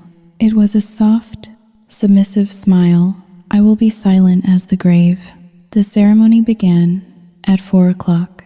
The sun was beginning its descent, casting a golden, romantic light over the water. A string quartet played Pachelbel's canon as the bridesmaids walked down the aisle. I went last, right before the bride. I walked slowly, measuring my steps to the music. The grass was soft under my heels. I looked at the faces in the crowd. There was Aunt Martha, weeping into a lace handkerchief. There was Uncle Robert, checking his watch. There was Grandmother Eleanor in the front row, looking like a monarch surveying her kingdom. She gave me a curt nod, a sign that my performance so far was acceptable. And there was Mark. He stood at the altar, flanked by his groomsmen. He looked dashing in his tuxedo, the very image of the repentant, born-again man of God. When our eyes met, his shoulders relaxed. He saw the defeat in my posture. He saw the ugly dress. He saw the sister who had been put in her place. He smiled at me, a genuine smile of relief. "You fool," I thought. I took my place to the left of the altar. The music swelled. The guests stood. Sarah emerged from the house, clinging to Uncle Robert's arm. A collective gasp went through the crowd. She floated down the aisle, a vision of purity and grace. Mark wiped a tear from his eye. It was a perfect performance. If I did not know better, I would have believed it myself. The priest, Father Thomas, was a man who enjoyed the sound of his own voice. He began the ceremony with a long, winding sermon about the sanctity of marriage, about truth, and about the foundation of a family built on rock, not sand. "Mark and Sarah," he intoned, looking down at them over his spectacles. "You come here today to make a covenant, not just with each other, but with God. A covenant that requires total honesty, total vulnerability." I watched Mark's profile. He did not flinch. He nodded solemnly, his expression one of deep, spiritual contemplation. I looked at the guests. They were enraptured. They were buying every second of it. Then came the vows. Mark took Sarah's hands. His voice was strong, carrying over the sound of the gentle waves hitting the shore below. "Sarah," he said, "you are the light of my life. You are my virtue and my grace. I promise to honor you. I promise to be faithful to you, in thought and in deed. I promise that there are no secrets between us, only love, no secrets." I felt a bubble of hysterical laughter rising in my chest. I pushed it down, turning it into a cough. Sarah glanced at me sharply. I lowered my head, feigning emotion. Sarah recited her vows. She promised to submit, to support, to build a home that glorified their union. She promised to be the keeper of his heart. They exchanged rings. The diamonds sparkled in the sun, the symbol of eternity. Father Thomas smiled benevolently. He opened his book to the final passage. If there is anyone present who knows of any just cause why this couple may not be joined in holy matrimony, let him speak now, or forever hold his peace. The silence that followed was traditional. It was the part of the ceremony where everyone holds their breath for a heartbeat, savoring the perfection of the moment, knowing that nobody would dare interrupt. The wind rustled the leaves of the oak trees. A bird called out across the water. Mark looked at the congregation, confident. Sarah looked at the priest, impatient.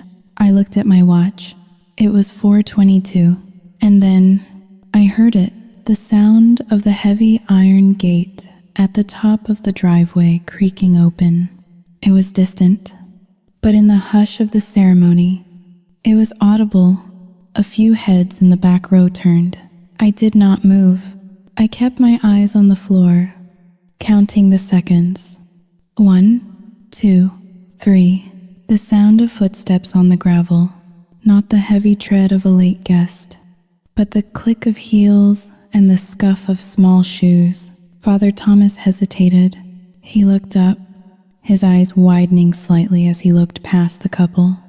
Toward the back of the lawn, there was a murmur in the crowd. It started as a ripple and grew into a wave.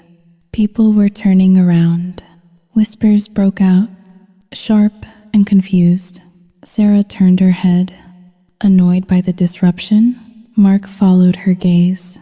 I looked up then, standing at the end of the aisle, silhouetted against the setting sun, was Chloe. She looked different.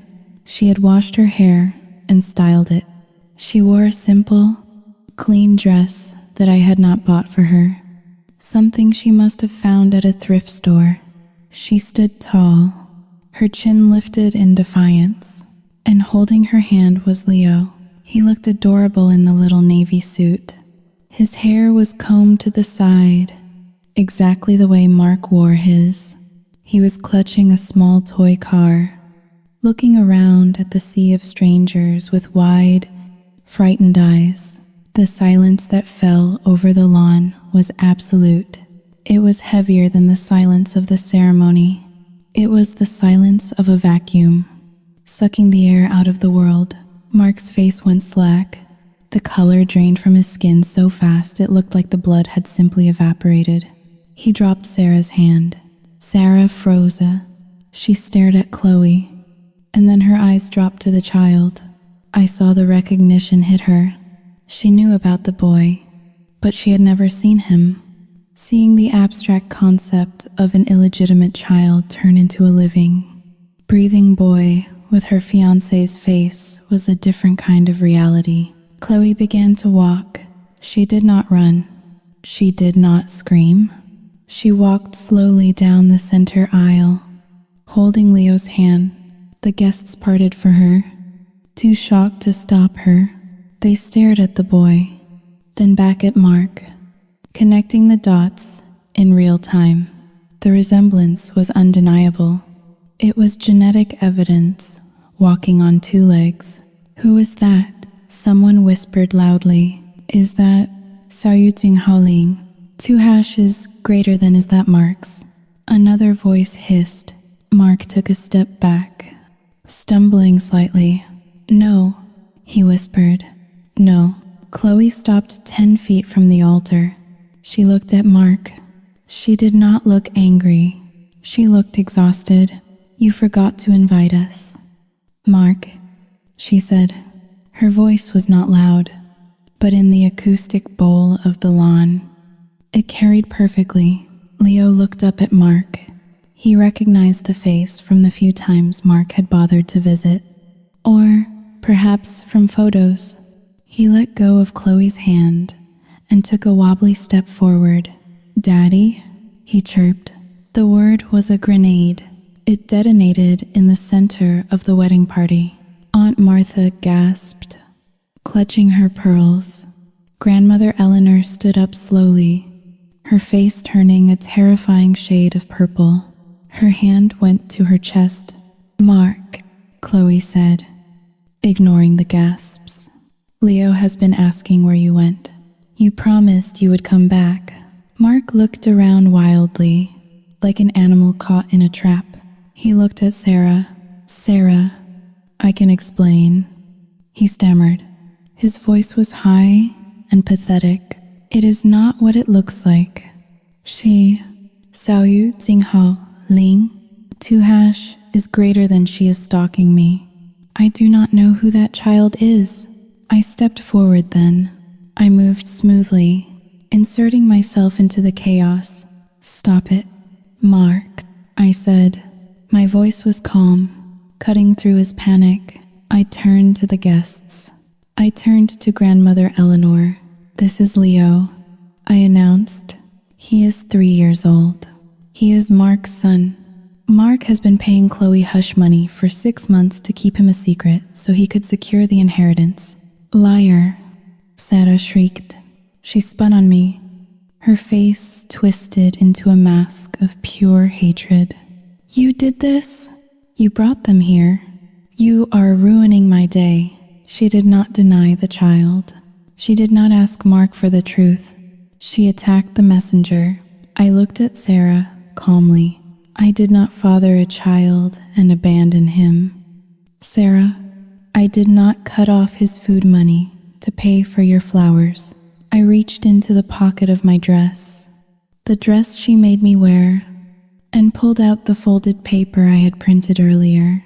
It was a copy of the paternity test Chloe had done when Leo was born, the one Mark had signed to avoid court. I walked over to Grandmother Eleanor and handed it to her. "Here is the proof, Grandmother," I said, "since you value bloodlines so much." Eleanor took the paper. Her hands were shaking violently. She read it. She looked at Leo, who was now crying because of the shouting. She looked at Mark, who was cowering near the archway. "You knew?" Eleanor asked, her voice a low rumble. She looked at Sarah.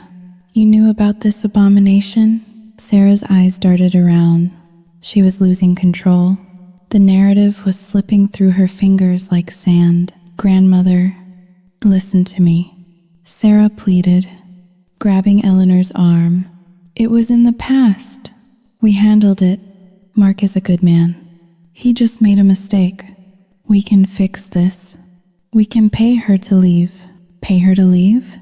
Eleanor repeated. Her voice rose to a shout.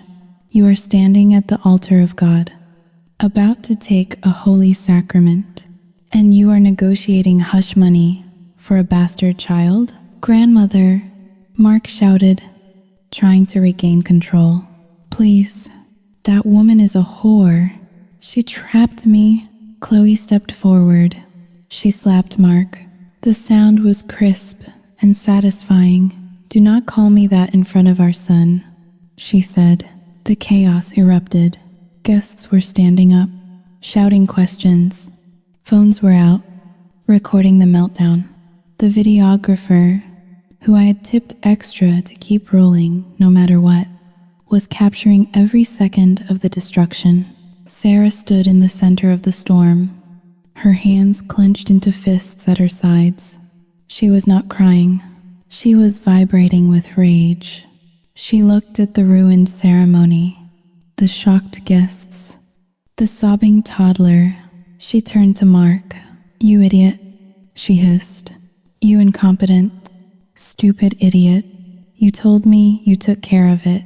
Mark gaped at her. "Sarah? You told me she was handled," Sarah screamed, her voice shredding her throat. "You told me she would never show up. Do you have any idea how much this wedding cost? Do you have any idea how much money we just lost?" The mask was gone. There was no blushing bride. There was only the entitled monster who cared more about the balance sheet than the human beings involved. Everyone heard her. Grandmother Eleanor heard her. Eleanor looked at Sarah with a look of absolute revulsion. Is that all you care about? Eleanor asked softly. The money? Sarah realized her mistake too late. She froze, looking at grandmother. No, grandmother. Sao yu Jing Hao Ling? Tfu, I am in shock. Sao yu Jing Hao Ling. Jing Hao Da Yu. You are a fraud. Eleanor said, both of you. Eleanor turned to the guests. Get out, she commanded. Her voice was iron. Everyone, the wedding is over. There will be no wedding. But the guests did not move immediately. They were too mesmerized by the train wreck. Mark tried to grab Sarah's hand. Sarah, Abby, please. Sao yu Jing Hao Ling. Jing Hao Da Yu. Do not touch me. Sarah shoved him away. She shoved him so hard he stumbled back and tripped over the train of her dress. He fell onto the grass, landing at the feet of his son. Leo stopped crying. He looked down at his father on the ground. Daddy fall down. Leo said, I watched from the side. I felt a cold breeze off the lake. I felt Sao yu Jing Hao Ling. 2 hashes greater than nothing. No joy, no triumph, just a hollow sense of completion. I looked at Sarah. She was looking at me now. Her eyes were wide, filled with a dawning realization of just how thoroughly I had played her. You, she whispered, you planned this. You signed the house over. Sao yu Jing Hao Ling. 2 hashes greater than you acted like you gave up? Sao yu Jing Hao Ling. 2 hash is greater than just to get us here. I stepped closer to her. I leaned in so only she could hear. I told you, Sarah, I am not the one who should have regrets. Sarah let out a primal scream and lunged at me. Her manicured nails aimed for my face. But I stepped back, and she tripped over her own excessive layers of tulle. She fell to her knees in the grass. Staining the pristine white silk with green and mud, she knelt there, a fallen queen in a ruined kingdom, surrounded by the debris of her own lies. I looked over at Chloe. I nodded. Chloe picked up Leo. She looked at Mark, who was still on the ground, too cowardly to stand up. We are leaving, Chloe said. You will be hearing from a lawyer, a real one this time. She turned and walked back up the aisle, head held high. I stood alone near the altar. The priest had closed his book and was backing away, looking terrified. Grandmother Eleanor was clutching her chest, being supported by Uncle Robert. The wedding was over. The family was broken. The truth was out. I walked over to the table where the marriage license sat, unsigned. I picked up the pen, the expensive calligraphy pen Sarah had specially ordered. I snapped it in half. Ink splattered onto the white tablecloth like black blood. I dropped the pieces and walked away. I walked past Sarah, who was sobbing into the grass. Not tears of sorrow, but tears of fury. I walked past Mark, who was burying his face in his hands. I walked past the gaping guests. I walked straight to my car, got in, and drove away.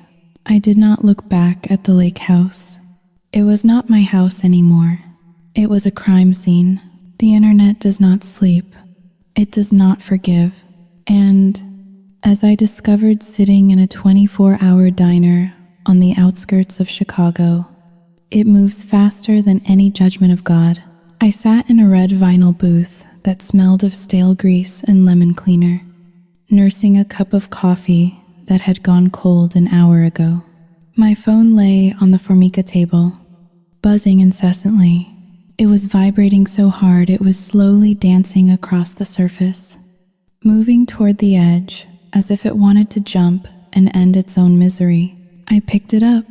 The videographer I had bribed had done his job with terrifying efficiency. He had not just recorded the wedding, he had live-streamed the collapse. The video was everywhere. It was on Twitter. It was on TikTok. It was trending on YouTube. The thumbnail was a blurry still of Sarah, her face contorted in that primal scream, her mouth wide enough to swallow the world. The title was simple and brutal. Wealthy bride melts down after groom's secret baby crashes wedding. I tapped on the video. I watched myself stand up. I looked calm. I looked reasonable. I watched Chloe walk down the aisle. I watched Leo point at Mark. But the internet did not care about the reunion. They cared about the villain. The video cut to Sarah. I turned up the volume.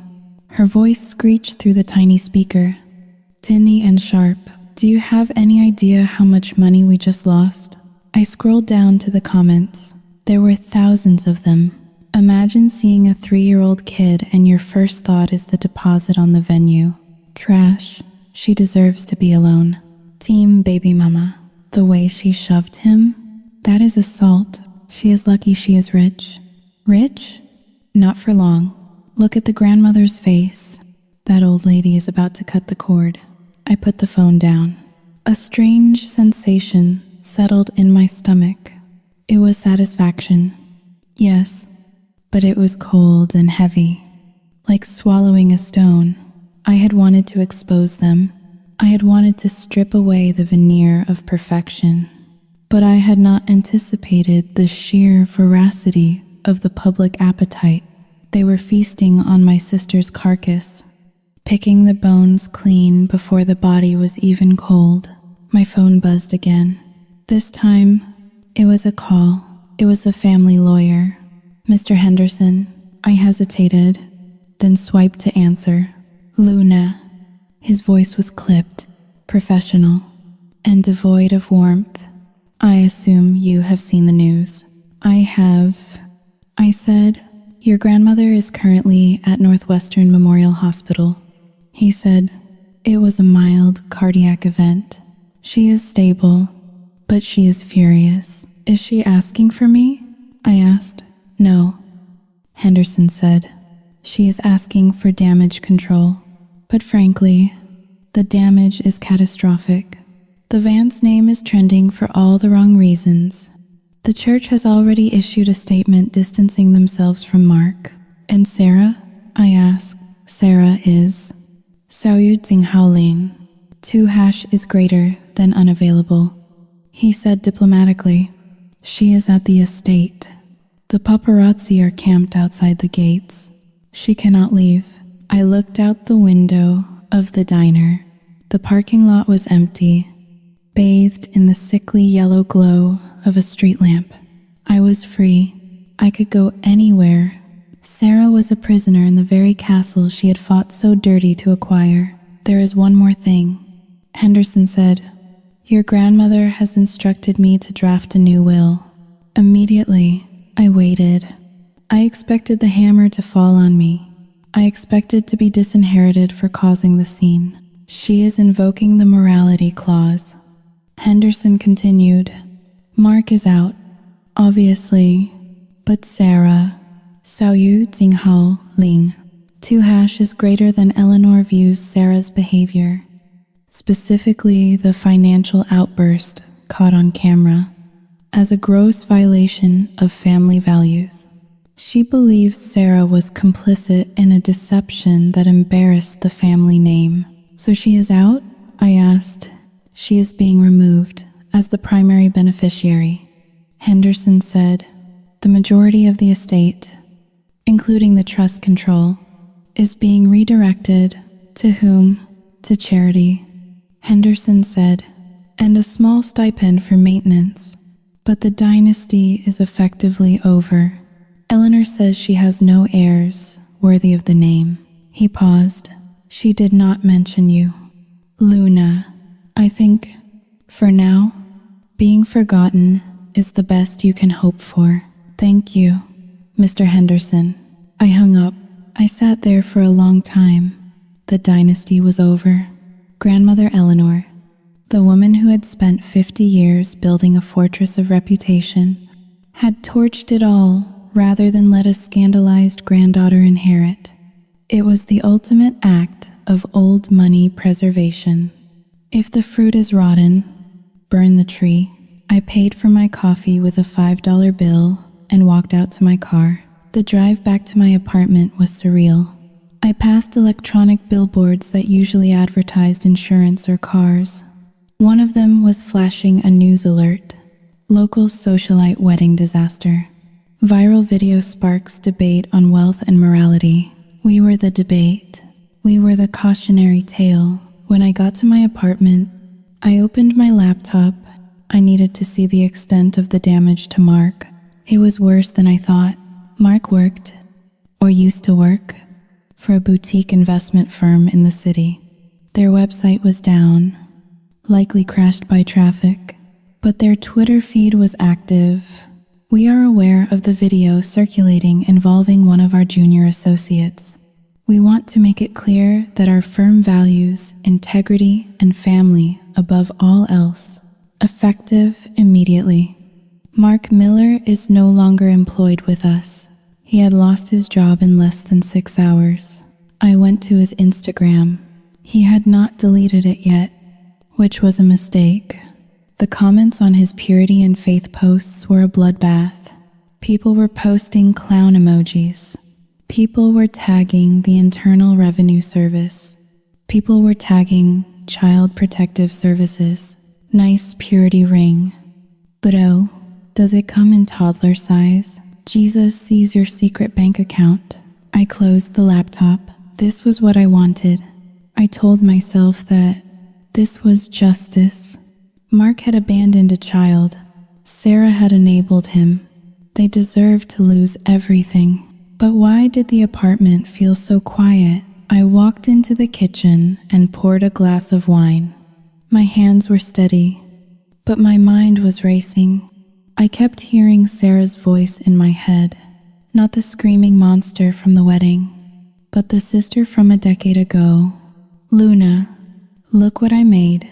I shook the memory away. That sister did not exist. The woman who existed was a predator who had tried to blackmail me with a false rape accusation. She had drawn the weapon first. I just fired back with a cannon. My burner phone buzzed. It was Chloe. Are you okay? I typed back. I am fine. How is Leo? He is sleeping. He thinks he went to a party. He keeps asking when he can wear the suit again. I felt a lump in my throat. I am sorry, Chloe. I know that was hard. It was necessary. She replied. My lawyer called. Mark's parents called. They want to set up a meeting. They want to meet Leo. They are embarrassed. But they are not heartless like your grandmother. They want to do the right thing. I let out a breath I did not know I was holding. Mark's parents were decent people. Simple people from Ohio who had been dazzled by the Vance wealth. Without Sarah whispering in their ears, without the pressure of the inheritance, they would step up. Leo would have grandparents. He would have support. That is good news. I wrote, we could not have done it without you. Chloe texted, you saved him. I looked at the words. You saved him. Did I? Or did I just use him to nuke my family? I turned off the phone. I needed to sleep. But as I lay in bed, staring at the city lights filtering through the blinds, I knew the fallout was not over. The internet moves on quickly, usually within 48 hours. But in the real world, in the small, insular community of Lake Forest, this wound would never heal. I was the whistleblower. I was the one who pulled the pin. And while society loves a scandal, they rarely love the person who starts it. To the internet, I was a hero. To my family, to the neighbors, to the people I grew up with, I was a traitor. I rolled over, pulling the duvet up to my chin. Let them hate me. Let them whisper. I was free. I had no inheritance, no family gatherings, no reputation to uphold. I was the villain of the Vance family story. And for the first time in my life, I felt powerful. But power is a lonely thing. Somewhere in the darkness of the room, my main phone lit up again. A notification from Sarah. Just one word. Saudinghaling. Zwei Rautes Großes Run. I stared at the screen. It was not a threat of violence. It was a warning. She was not done. The public humiliation had broken her image, but it had not broken her will. If anything, I had just stripped away the only thing holding her back, her need to be liked. A Sarah with nothing to lose was a terrifying prospect. I got up and checked the deadbolt on my door. The war was over, but the insurgency had just begun. The silence that follows a hurricane is not peaceful. It is heavy. It is a vacuum where the air pressure is too low, making your ears pop and your chest ache. For 3 days, I sat in my Chicago apartment and listened to that silence. The adrenaline that had fueled me through the wedding, the car ride, and the initial media firestorm had evaporated, leaving behind a residue of exhaustion that settled deep in my marrow. I did not feel like a winner. Winners are supposed to feel elated. They are supposed to pop champagne and dance on the graves of their enemies. I just felt cold. I spent the morning staring at the cracks in my ceiling, trying to reconcile the person I was a week ago with the person I had become. I had weaponized a child. I had destroyed my sister. I had dismantled my family legacy in under 20 minutes. Technically, I was the hero of the story. The internet said so. My inbox was full of messages from strangers calling me a queen and a legend. They did not see the trembling in my hands that would not stop. They did not see the way I flinched every time my phone rang. Terrified it would be Sarah, screaming that she was coming to kill me. But Sarah did not call. Nobody called, except the lawyers. On Tuesday morning, Mr. Henderson phoned again. His tone was brisk, the voice of a man who was billing by the minute to clean up a mess he found personally distasteful. "We have updates regarding the estate," Henderson said. I sat up on my sofa, pulling a blanket around my shoulders. Saudinghaling. Due cancelletto. E maggiore di tell me. Mark Miller has left the state, Henderson said. He was spotted at O'Hare International Airport yesterday morning, boarding a flight to Fort Lauderdale. It appears he is attempting to outrun the subpoena for child support that Chloe's lawyer filed this morning. I let out a short, dry laugh. Of course. Mark was a runner. He ran from responsibility in college, and he was running now. He will not get far. I said, Chloe has the internet on her side. He cannot hide. Indeed.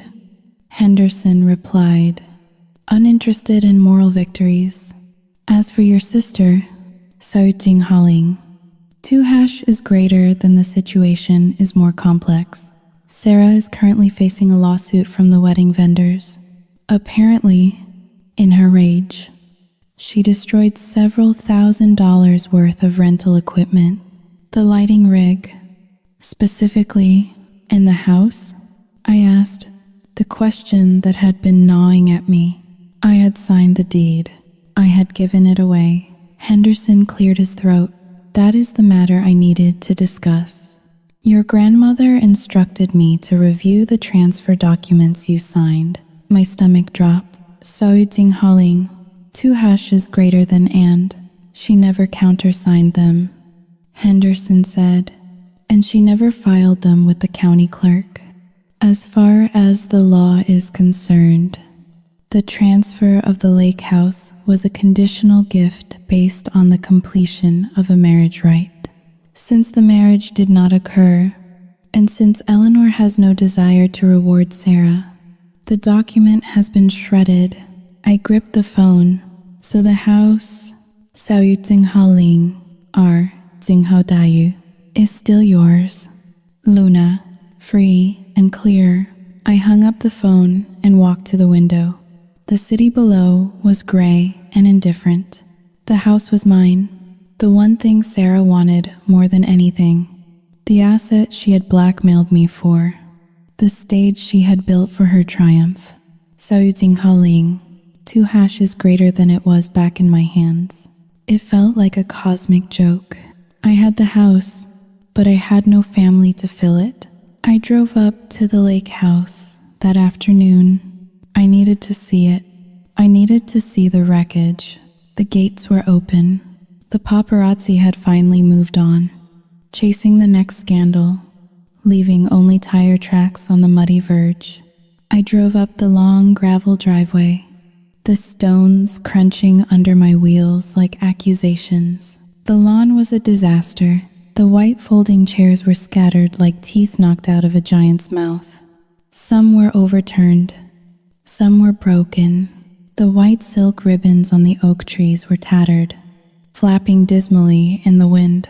The grass, usually so green and perfect, was trampled into a brown sludge. I stepped out of the car. The air smelled of rotting flowers. The thousands of dollars worth of hydrangeas and orchids that Sarah had ordered were wilting in the heat, turning brown and slimy. I walked toward the cliff edge, where the altar still stood. The metal archway was twisted, leaning precariously to the left. This was where Mark had fallen. This was where Sarah had screamed. I looked down at the grass. There, half buried in the mud, was a white satin heel. Sarah's shoe? I picked it up. It was ruined. The satin was stained green. The heel snapped off. It was a relic of a war that nobody truly won. I walked into the house. It was unlocked. The interior was eerie. It looked exactly as we had left it on the morning of the wedding, frozen in time. A half-drunk cup of coffee sat on the counter. A garment bag lay on the sofa, but the energy was different. The house felt sick. It felt like it had absorbed the toxicity of the event and was now radiating it back from the walls. I walked into the guest room, the bridal suite. The mirror was shattered. Sarah must have thrown something at it before she left. Shards of glass covered the vanity table, glittering like diamonds. I looked at my fractured reflection. My face was split into a dozen pieces, disjointed and unrecognizable. Is this who I am now? I asked the broken girl in the mirror.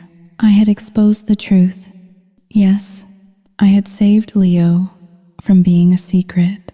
I had saved Chloe from poverty, but I had done it by becoming cold. I had done it by learning to hate better than they did. I walked out to the deck and looked at the lake. The water was choppy, gray waves slapping against the dock. I thought about Sarah. She was somewhere in the city, likely staying with a friend who was too polite to kick her out, stripped of her inheritance, stripped of her fiancé, stripped of her dignity. She was experiencing the very isolation she had tried to force on me. I should have felt happy. I should have felt justice coursing through my veins. Instead, I felt a profound, aching loneliness. The bond between sisters is a strange, durable thing. It can be stretched, twisted, and abused, but severing it completely leaves a phantom limb. I knew, standing there in the wind, that I would never speak to her again. I knew that if we passed each other on the street in 10 years, we would look away. We were strangers with the same memories. I took the deed out of my purse, not the transfer, but the original deed I kept.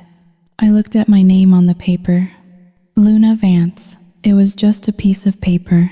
It was just wood and glass and stone. I realized then that I could not keep this place. I could not come here on weekends and drink wine and pretend that I did not see Sarah kneeling in the mud every time I looked at the lawn. I could not sleep in these bedrooms, knowing they were haunted by the ghosts of what we could have been. The lake house had increased in value. Ironically, the notoriety of the wedding from hell had made it famous. A developer would buy it, tear it down, and build something new, something that did not know our history. I turned away from the lake. I walked back through the house, picking up the coffee cup and tossing it in the trash. I picked up the ruined shoe from the porch railing where I had left it and dropped it into the garbage bin. I locked the front door. I got into my car and drove down the driveway, leaving the overturned chairs and the dying flowers behind. I did not look back in the rearview mirror. There was nothing back there for me anymore. The storm was over. The wreckage was cleared. Now, I just had to figure out how to live in the empty space that was left behind. The ink on the check was barely dry when I handed the keys to the new owners. They were a young couple from the city, flush with tech money and oblivious to the ghosts that lurked in the hallway of the lake house. They saw a mid-century modern gem with a stunning view of the water. They did not see the spot on the lawn where my sister fell to her knees in a ruined wedding dress. They did not hear the echo of a 3-year-old boy calling for a father who wanted nothing to do with him. I sold the house for $2,500,000. It was ironic. The viral fame of the disaster had created a bidding war. The very scandal Sarah feared would destroy us had made me rich. I was now independently wealthy, completely severed from the Vance family trust and grandmother Eleanor's suffocating purse strings. I sat in my car at the end of the driveway one last time. I looked at the check in my hand. It was just a slip of paper, but it weighed as much as a guillotine blade. It was the price of my family. I had traded a sister for a bank balance. I drove away, and for the first time, the rearview mirror reflected only the road, not the past. I did not go back to my apartment to pack. I had already hired movers to put everything into storage. I was not staying in Chicago. The city felt too small now, the air too thick with whispers. Every time I walked into a coffee shop, I felt eyes on me. I was the girl from the video, the whistleblower, the villain. I checked my phone at a red light. Sarah had posted a new listing on an online marketplace. It was her engagement ring. The caption was short and desperate. Tiffany setting, pristine condition, serious offers only. I felt a twinge of pity, sharp and fleeting. Sarah was drowning in the debt of a wedding that never happened. The vendors had sued her for breach of contract. Grandmother Eleanor had remained true to her word and cut off the credit cards. My sister, who had never worked a day in her life, was learning the brutal physics of the real world. Gravity applies to everyone, even the golden child. I could have helped her. I could have written a check for $50,000 and wiped away her immediate problems. It would have been a drop in the bucket of my new fortune. I put the phone down. Saluting Hao, Ling, du cancelletto e maggiore di no. To help her would be to enable her.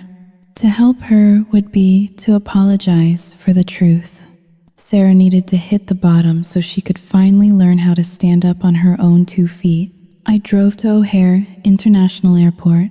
The terminal was bustling with noise and life, a stark contrast to the silence of the last few days. I stood at the check-in counter, my passport heavy in my pocket. "Where to?" the agent asked, smiling tiredly. I looked at the departure board. Tokyo, Paris, London, Rome. The names flickered like constellations.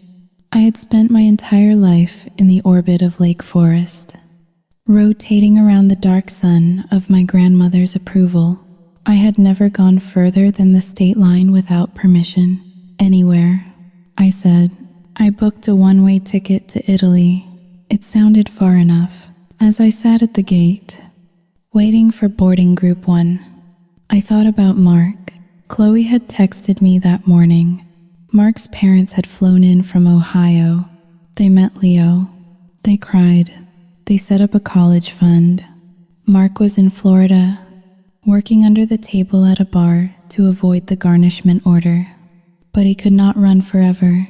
Justice is a slow animal. but it has a very good nose. I looked at my reflection in the dark glass of the terminal window. I looked tired. There were fine lines around my eyes that had not been there a month ago. I was not the hero of this story. I knew that. Heroes are noble. Heroes sacrifice themselves to save others. I had sacrificed everyone else to save myself. I had been cruel. I had been calculating. I had played with human lives as if they were pieces on a chessboard. But as the call for boarding began, I realized something else. I was free. I picked up my carry-on bag. I walked down the jet bridge, the tunnel narrowing toward the plane. Grandmother Eleanor would die in that big, cold house. Surrounded by her Bible and her pride, Sarah would spend years clawing her way back to relevance, forever embittered by the unfairness of it all. They were trapped in the cage of their own making. I was the only one who got out. I found my seat, window side, first class. I declined the pre-flight champagne. I did not want to celebrate. I just wanted to leave. As the plane taxied down the runway, the engines roaring to life, I felt the pressure in my chest finally release. The wheels lifted off the ground. The ground fell away. The mansions of Lake Forest, the country clubs, the secrets, the lies, they all shrank until they were nothing but a patchwork quilt of gray and green. I closed my eyes. I was the villain of the Vance family. I was the uninvited guest who burned the house down, and I would not have changed a single thing. The pilot's voice crackled over the intercom, announcing our altitude. I opened my eyes and looked at the clouds stretching out endlessly before me. They were white and clean and empty. A clean slate. I turned the page of my book and did not look back.